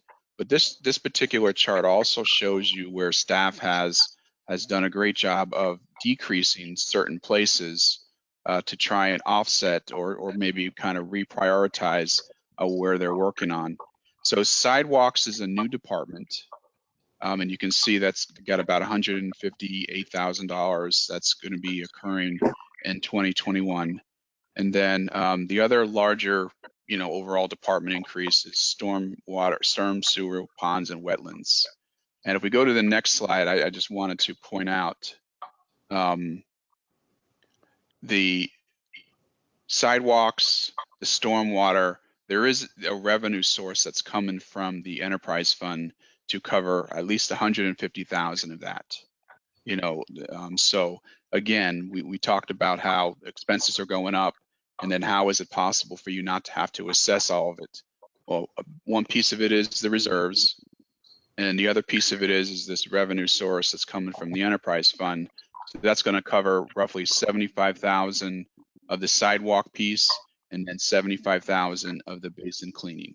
And this is nothing new. These were the suggestions that were brought to the board by staff in terms of how to kind of cut down some of this stuff, and so that was kind of where this came from. And again, just kind of repeating myself here a little bit, total assessments for the general fund is not changing. It's the same amount. And again, part of that is the cash reserves. And then we just talked about the two departments that have most of the increases being sidewalks and then the stormwater expenses. Next slide, please. So looking at the Pelican Preserve, if you remember from the first chart, the overall increase in the budget is about $56,000. There's no change in the water management budget piece.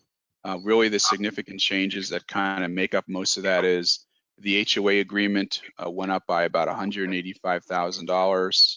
And then to offset that, the reserve, which is the money that is set aside for future projects, for future capital type items, was actually reduced. And when I say it was reduced by 100,000, I'm talking year over year budget. So, and whatever the amount I believe in 2020 was 365,000. So they reduced it to 265,000 for 2021. Okay, next slide, please. So, in kind of looking at the lake bank restoration, we talked about it before. The budget right now is built on an outstanding principal balance of about a little bit over $8 million. So that what that means is that is the construction work that's already been done and the debt has been implemented. And what I mean by that is anything that will possibly be done in 2021, the district won't actually start paying principal and interest on that to 2022. So in your budget, you don't start assessing for that until you're actually going to start paying the principal and interest. So that's why this number is only 8.1, because there is obviously additional work that's going to be done either now and kind of into the next year. And this is not discounting that or changing that. This is just saying that in terms of what's going to be assessed, we're only going to assess based on the debt that's going to be implemented, or it has been implemented or will be implemented, next year.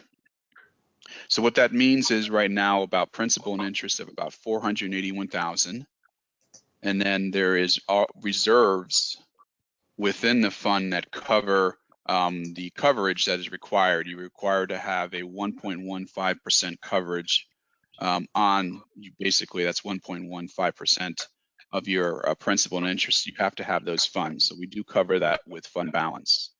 And so in terms of the bottom line, what that means is last year we assessed at a little bit under $80. This year we will be assessing at $81.58. So again, there is an increase, a little bit over $2 on that. Next fund, please.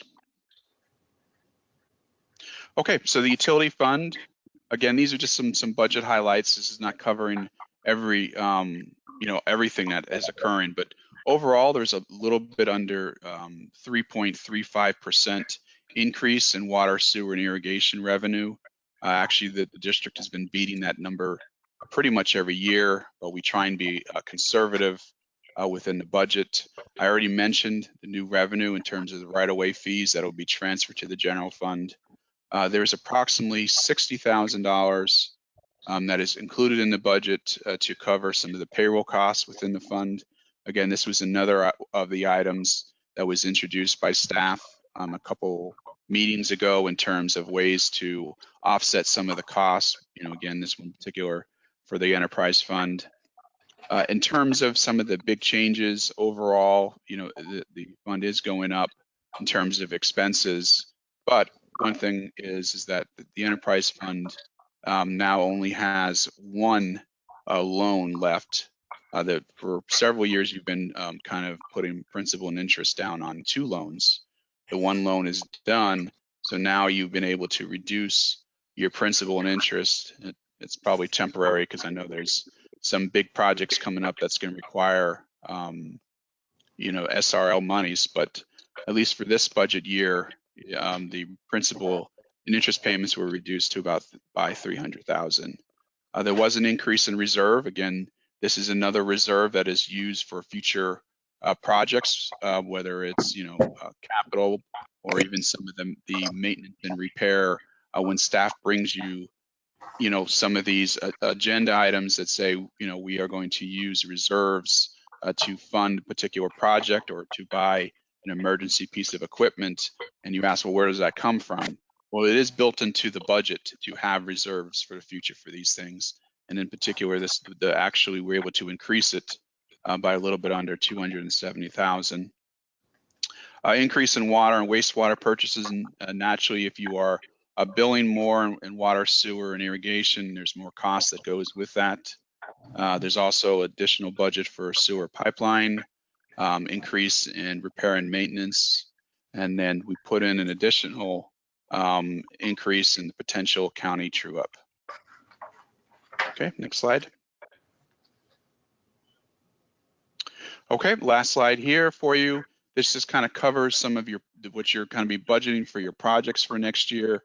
The general fund is light in terms of what's been in there from prior years. And again, this was another way that staff, kind of looked at the budget and tried to keep, cutting things to try and reduce the budget. But this is, really only $35,000 for the general fund. And then the enterprise fund is got, obviously a much bigger amount, a little bit under 3 million. As I touched on briefly earlier, again, this will probably be covered, most of it with the loan proceeds. But there is a complete list in the agenda book if we want to go through it in terms of those projects.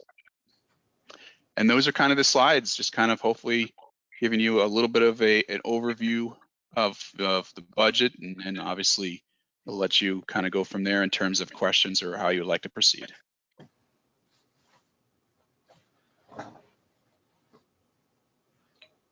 Chris, do we have any comments from the audience?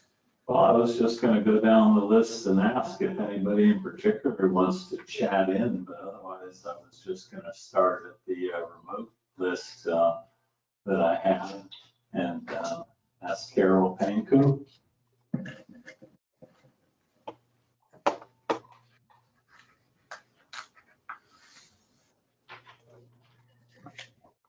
I do not have any mics muted. Most people do have their mics on mute.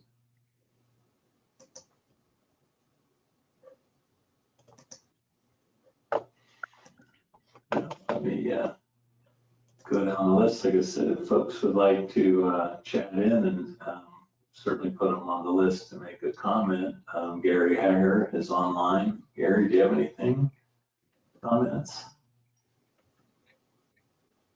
Well, I could ask one question. I get a little confused. This is the first time I've ever listened to this meeting, so I don't know much about enterprise funds and those things.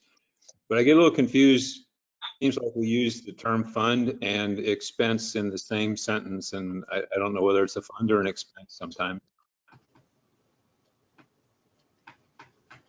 I'm sure I think Steve can explain that, or go ahead and explain that, Stephen. Sure. A fund is going to be an accumulation of both revenue and expenses. So when we talk about funds, we are talking about both the revenue and the expense that would be accumulated and set aside into one particular area, normally for operations and maintenance of a specific thing throughout the district. So really, they're completely separate. So when you see on these slides the general fund, that is an actual, fund of where we take all of the revenue, all of the expenses, and we separate it and put it into one spot, and everything associated with the O&M for that general fund is required to go there. Okay, thanks. I guess another question that comes to my mind.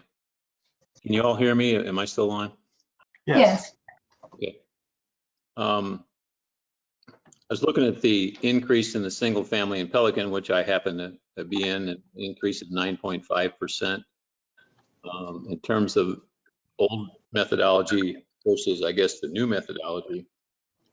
What changed this past year I don't want to be boring everyone that knows all these answers, but what changed the past year with the methodology, just in general?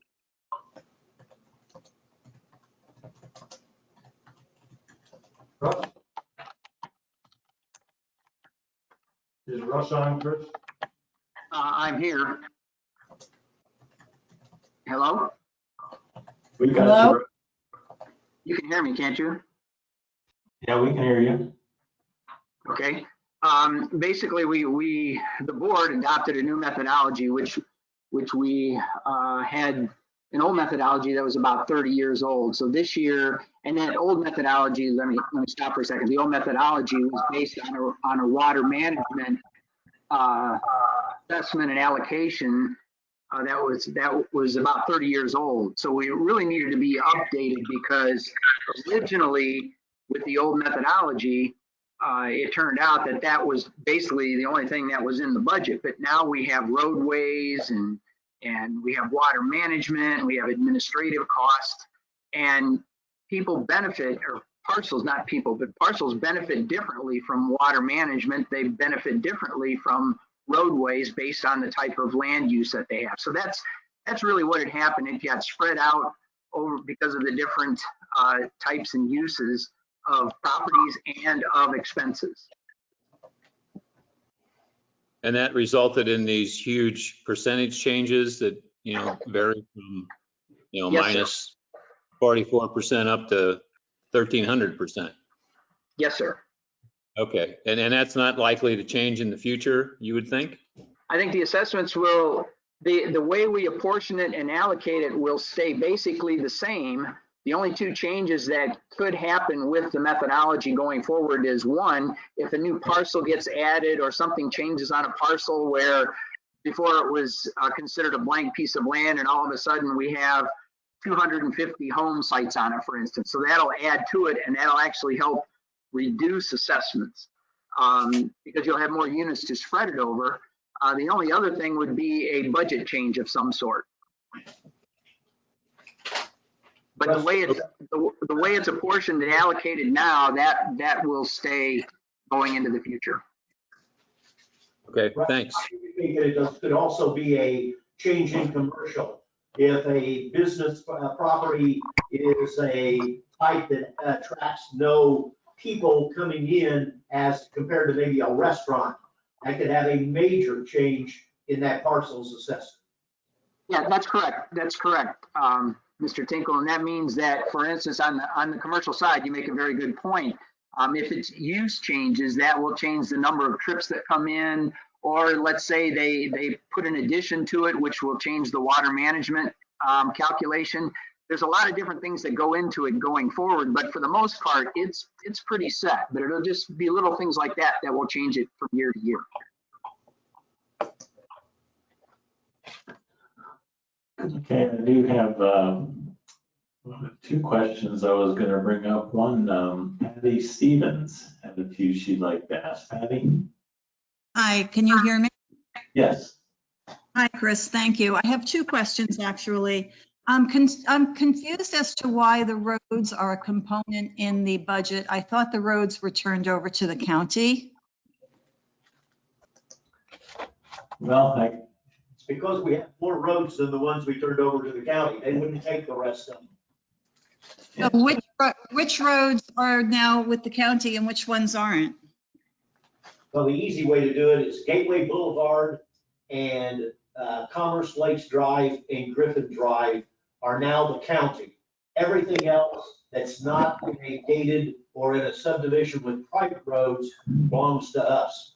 So for example, the road going back to the old Girl Scout building by the Trinity Lutheran Church, the one that goes back to the bank that's near where that new apartment complex is going, those roads are ours. Oh, West Links also. West Links. And I think what else? There's another. There's one more. But it's a minor number of roads, but we do have roads.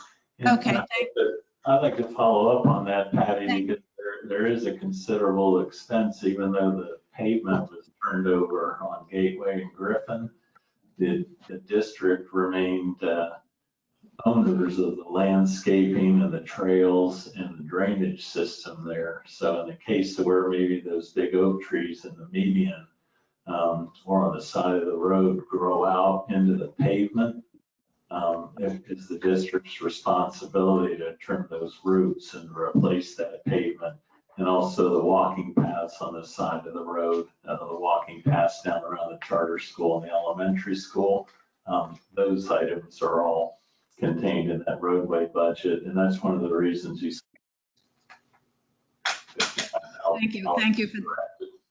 Thank you for that explanation. And then I did have another question as far as the Stony Brook assessment. I know that the CDD pays for certain amenities, if you will, over at Stony Brook. And I was concerned or wondering why the Stony Brook assessment was not a separate line item in the assessment chart that was sent out to us.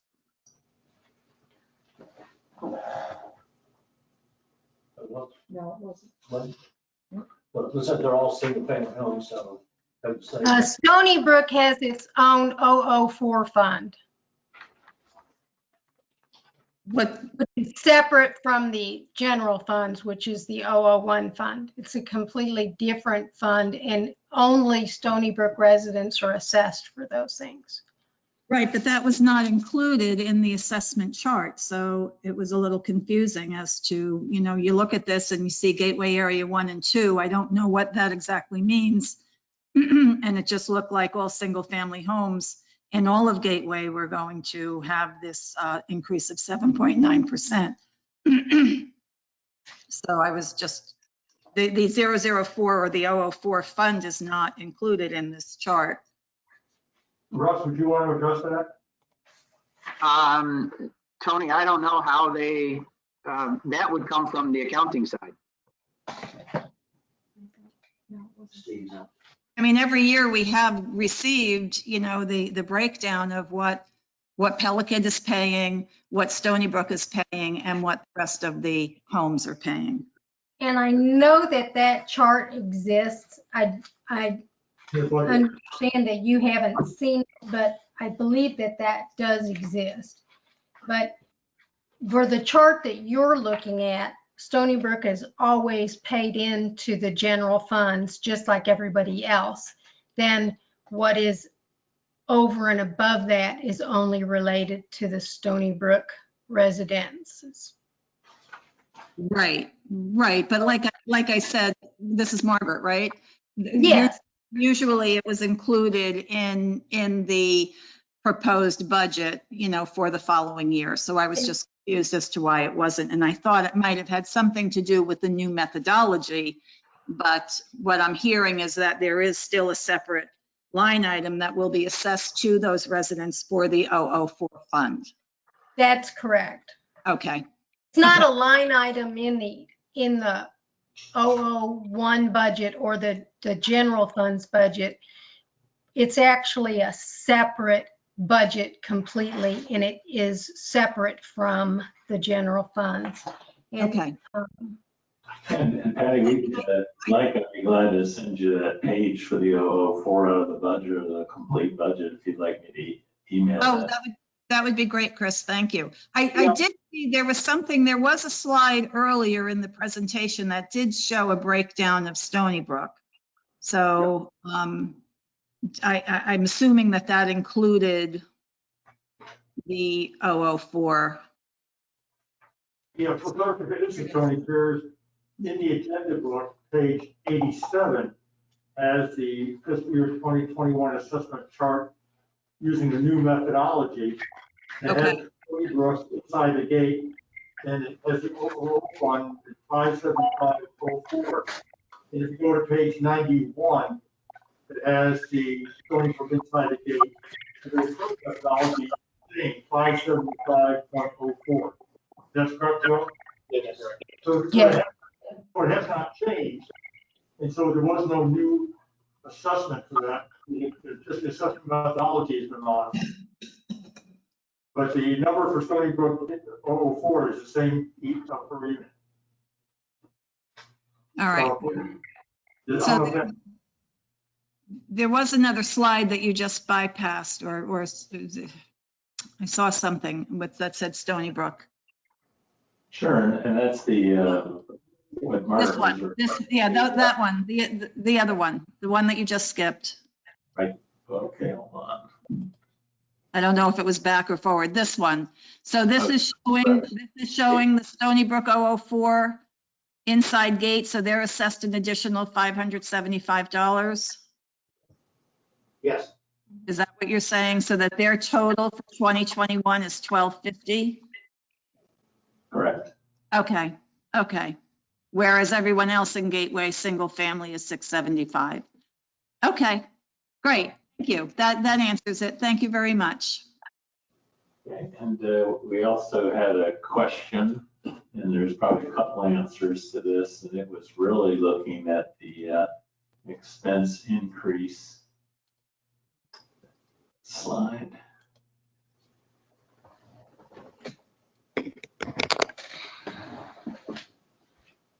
Sorry, one moment. And it had to do with the 15.2% increase in the administrative portion of the budget in the general fund, and there we are. And I know part of that increase was because we had a couple positions in the general fund that weren't filled last year. They were partially in the budget. And so that salary for the public works director and also the manager that we have overseeing the landscaping, like the dog park, the soccer park. And we also hired a pool manager. And Stephen, do you care to comment on any of those other components of the admin budget?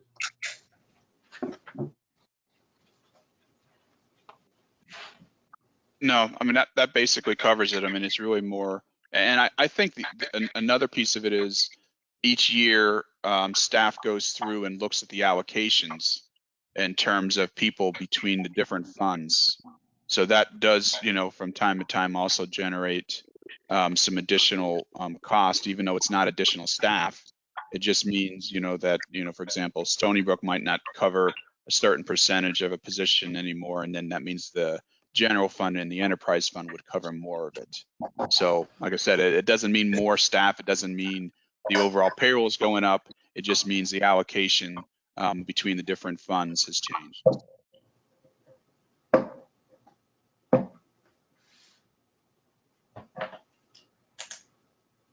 And Madam Chair, and Chris, to the extent we've had most of the comments and have been on the budget, since this is a public hearing about the budget and the assessments to be levied to fund the budget, are there any comments, objections, concerns of any of the members of the public as to the assessment methodology or their assessments supposed to be levied on their property or the manner in which the assessments were levied or calculated? Well, let me ask folks to chat in, or if they'd wait 1 minute. I did have one question that was more related to the budget, and that was John. He was asking about the lake bank restoration, and are all the lakes in Gateway going to be restored? Yes, there is a master list of them, a priority. If you'd like to email in to customercare@gatewaydistrict.com, I'd be glad to send you that list. But he was asking specifically about the lakes in Timber Ridge, and the end of the bigger lake is in bad shape. So I'm not sure of that one specifically, but we can take a look at that list and give you the time frame when that one's scheduled for restoration.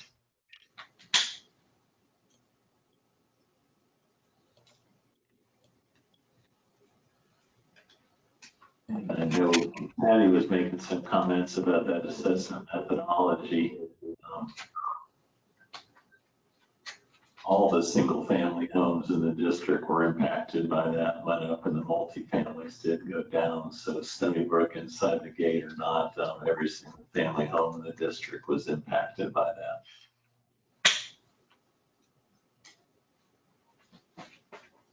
that. there any other questions, or is there anybody that has any comments?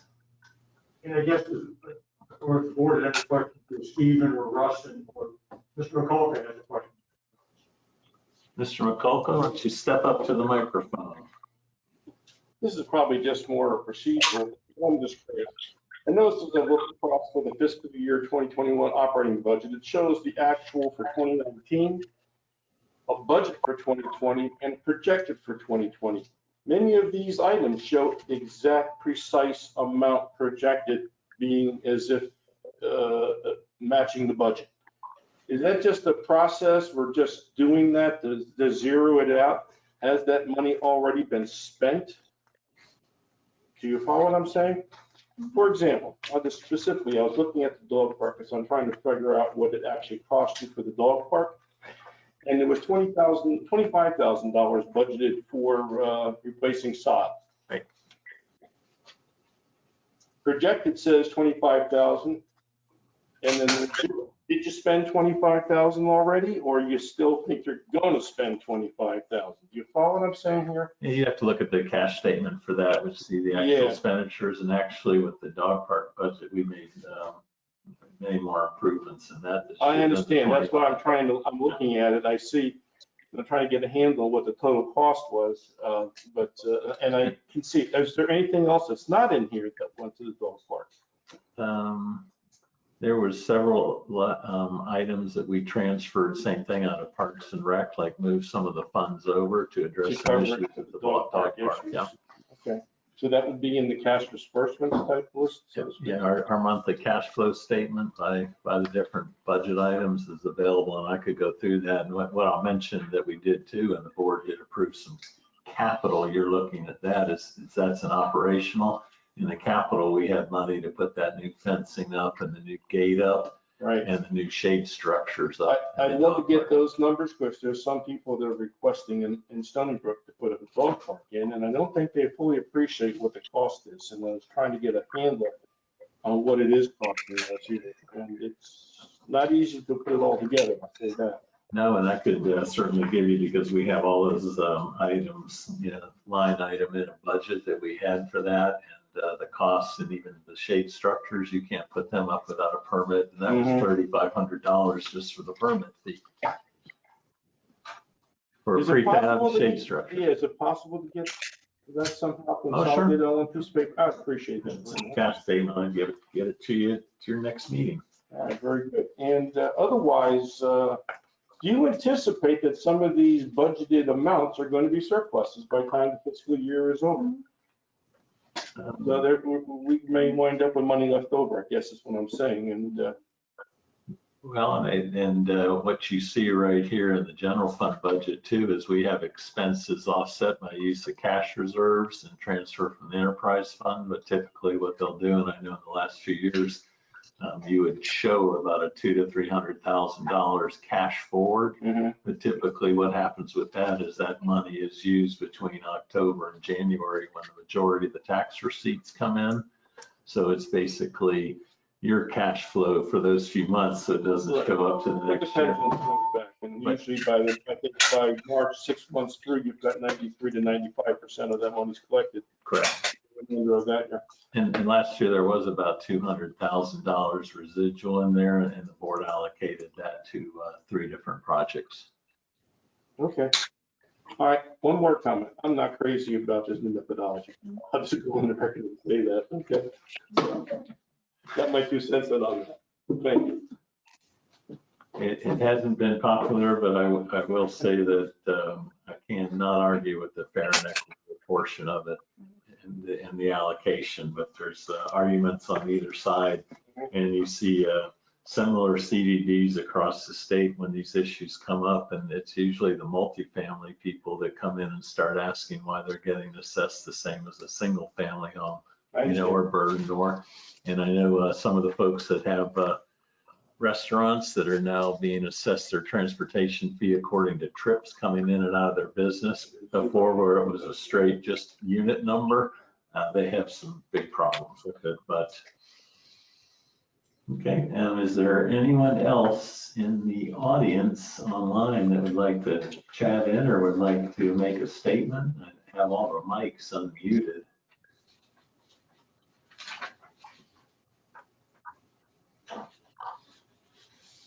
And right now we're at 14 people online, and 4 or 5 of those would be staff and board members.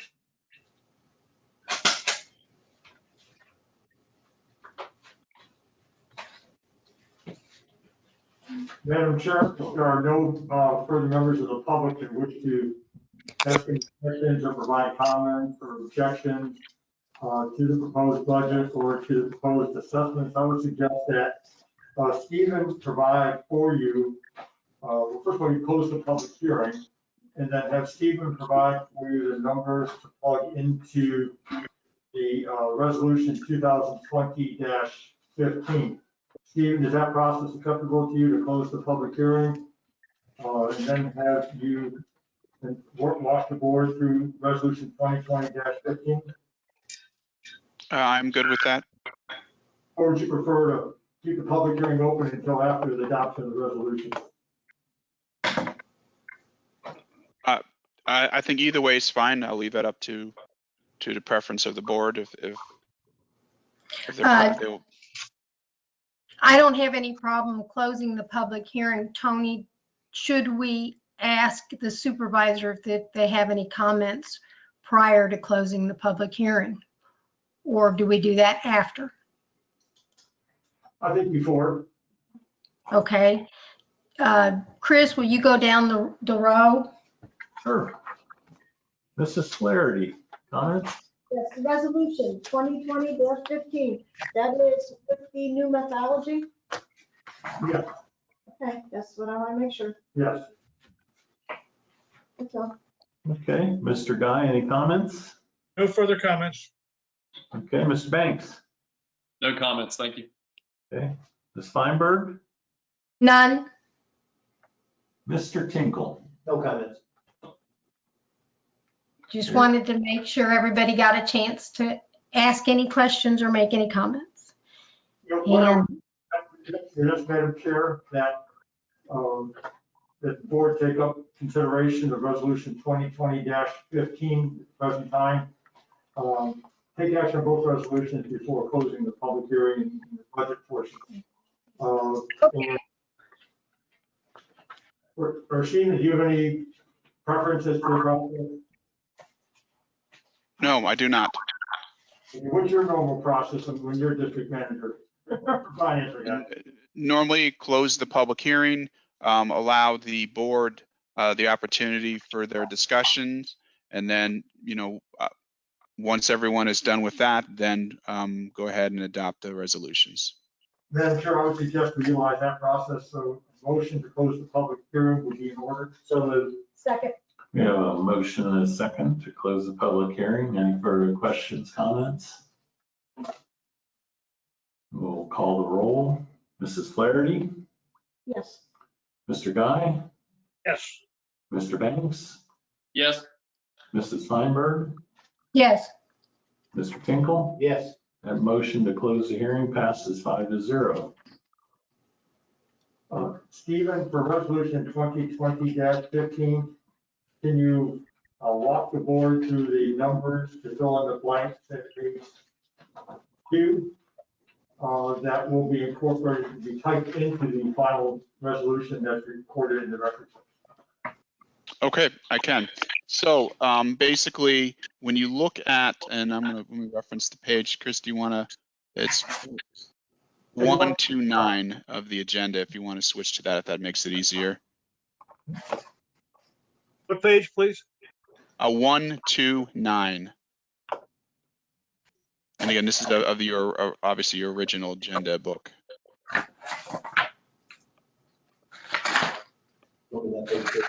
Yeah, hold on just a second.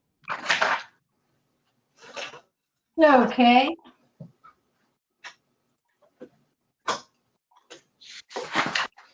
Our pins are in hand.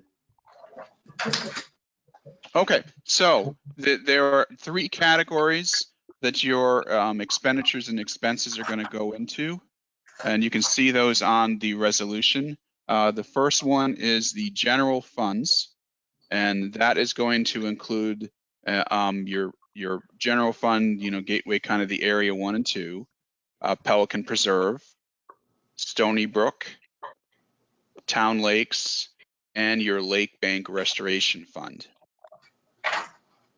And when we talk total now, we're talking total both your O&M and your capital. So when you add up all of them for the general fund, the total is, if you're kind of following along at home here, is $10,593,621. So that's 10593,621.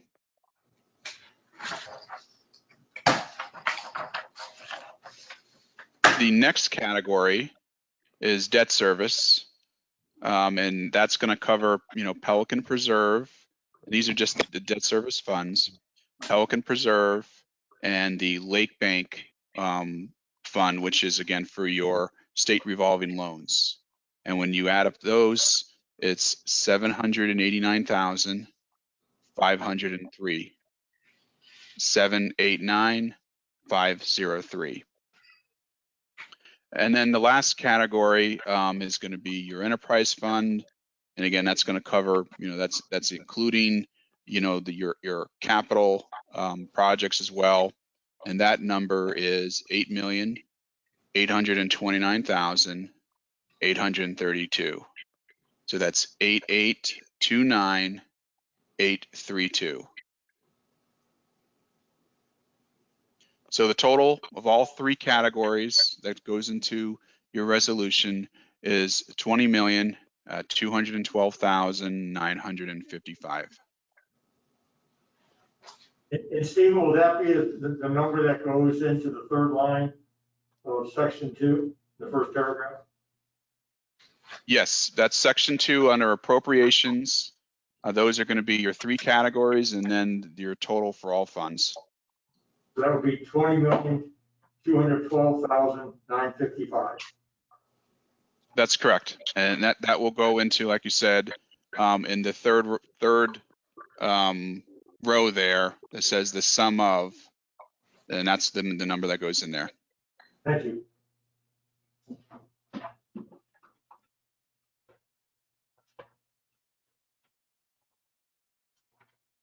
Motion to approve resolution 2020-15 With the insertion of the numbers. with the insertion of the numbers that's just given to us. I'll second. We have a motion and a second. Any discussion or questions?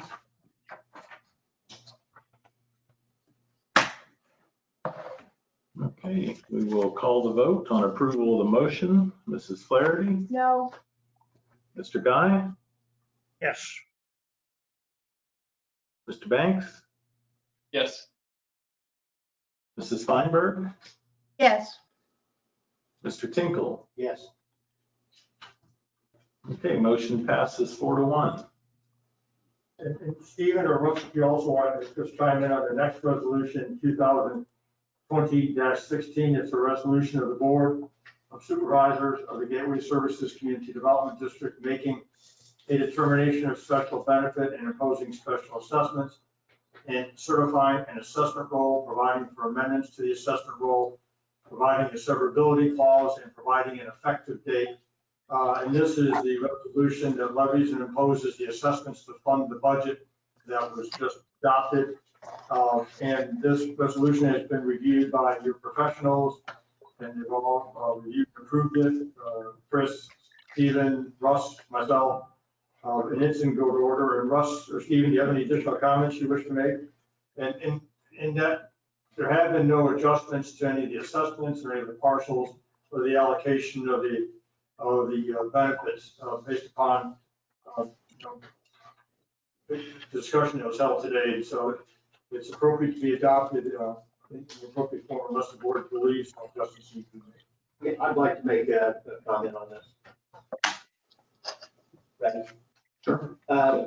Steve, Russ, Tony, I'd like to see at least an office copy of Appendix A and Appendix B and Appendix C that memorializes these costs. We have done this for years and nobody has copies of these attachments to show what was done. Let's start doing it right and having at least our file here at the office containing those appendix. You know, Mr. Tinkle, I agree. And that's why we also at the end had a listing of all the exhibits, the adopted. That's what we're referring to. Right. Exhibit A would be the operations and maintenance budget that was adopted. Exhibit B is Russ's report, and that's already attached as Exhibit B. And Exhibit C is the final assessment roll that you will be adopting by this resolution, and that will be prepared and attached to all four, make sure that happens. And then, is that correct, Stephen and Russ? Yep, that's correct. Exhibit C will be the one that gets done after this resolution and will get added to it. And then Exhibit A and B are already included within the agenda. With that I agree addition, I agree with Stephen. That's, Resolution 2020-16. We've got a motion and a second for approval of resolution 2020. Asking for a second. We have a second. I'll second. Okay, we have a motion and a second. Any other comments, questions? Yes, sir. This one also includes the new methodology. Absolutely. This methodology was approved by the board back on June 11th. Okay. And it's advertised in notice, the assessment roll, preliminary assessment roll is based upon the assessment methodology as revised, as will the final assessment roll and the assessments, operation and maintenance. Okay, we have a motion second. Any further comments? Call the vote. Mrs. Flaherty? No. Mr. Guy? Yes. Mr. Banks? Yes. Mrs. Steinberg? Yes. Mr. Tinkle? Amen, yes. Motion to approve resolution 2020-16 passes 4-1.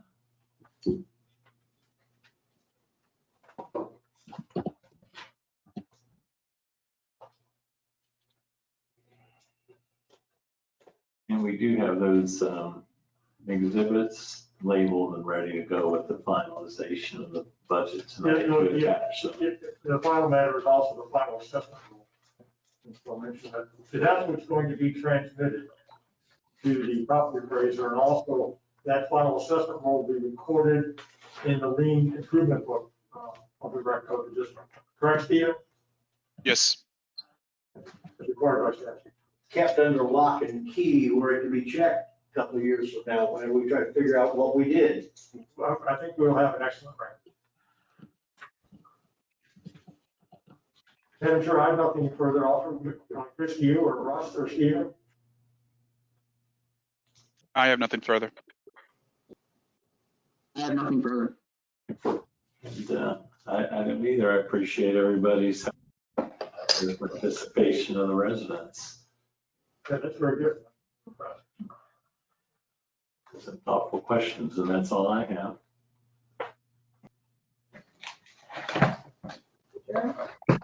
So is there anything else we need to do before we adjourn? Tony? It's up to the final meeting. Not from my perspective. I don't think Chris's, Stephen's, or Russ's. Are we all completed? Yes. Yes. Yes. Okay, we could have a motion to adjourn. I say we are adjourned. 7:07. And Mrs. Flaherty made the motion, so for the record, is there a second? I'll second it. Motion in a second, all in favor? Aye. Thank you all. Motion passes, the budget hearing is adjourned. Thank you. Thank you.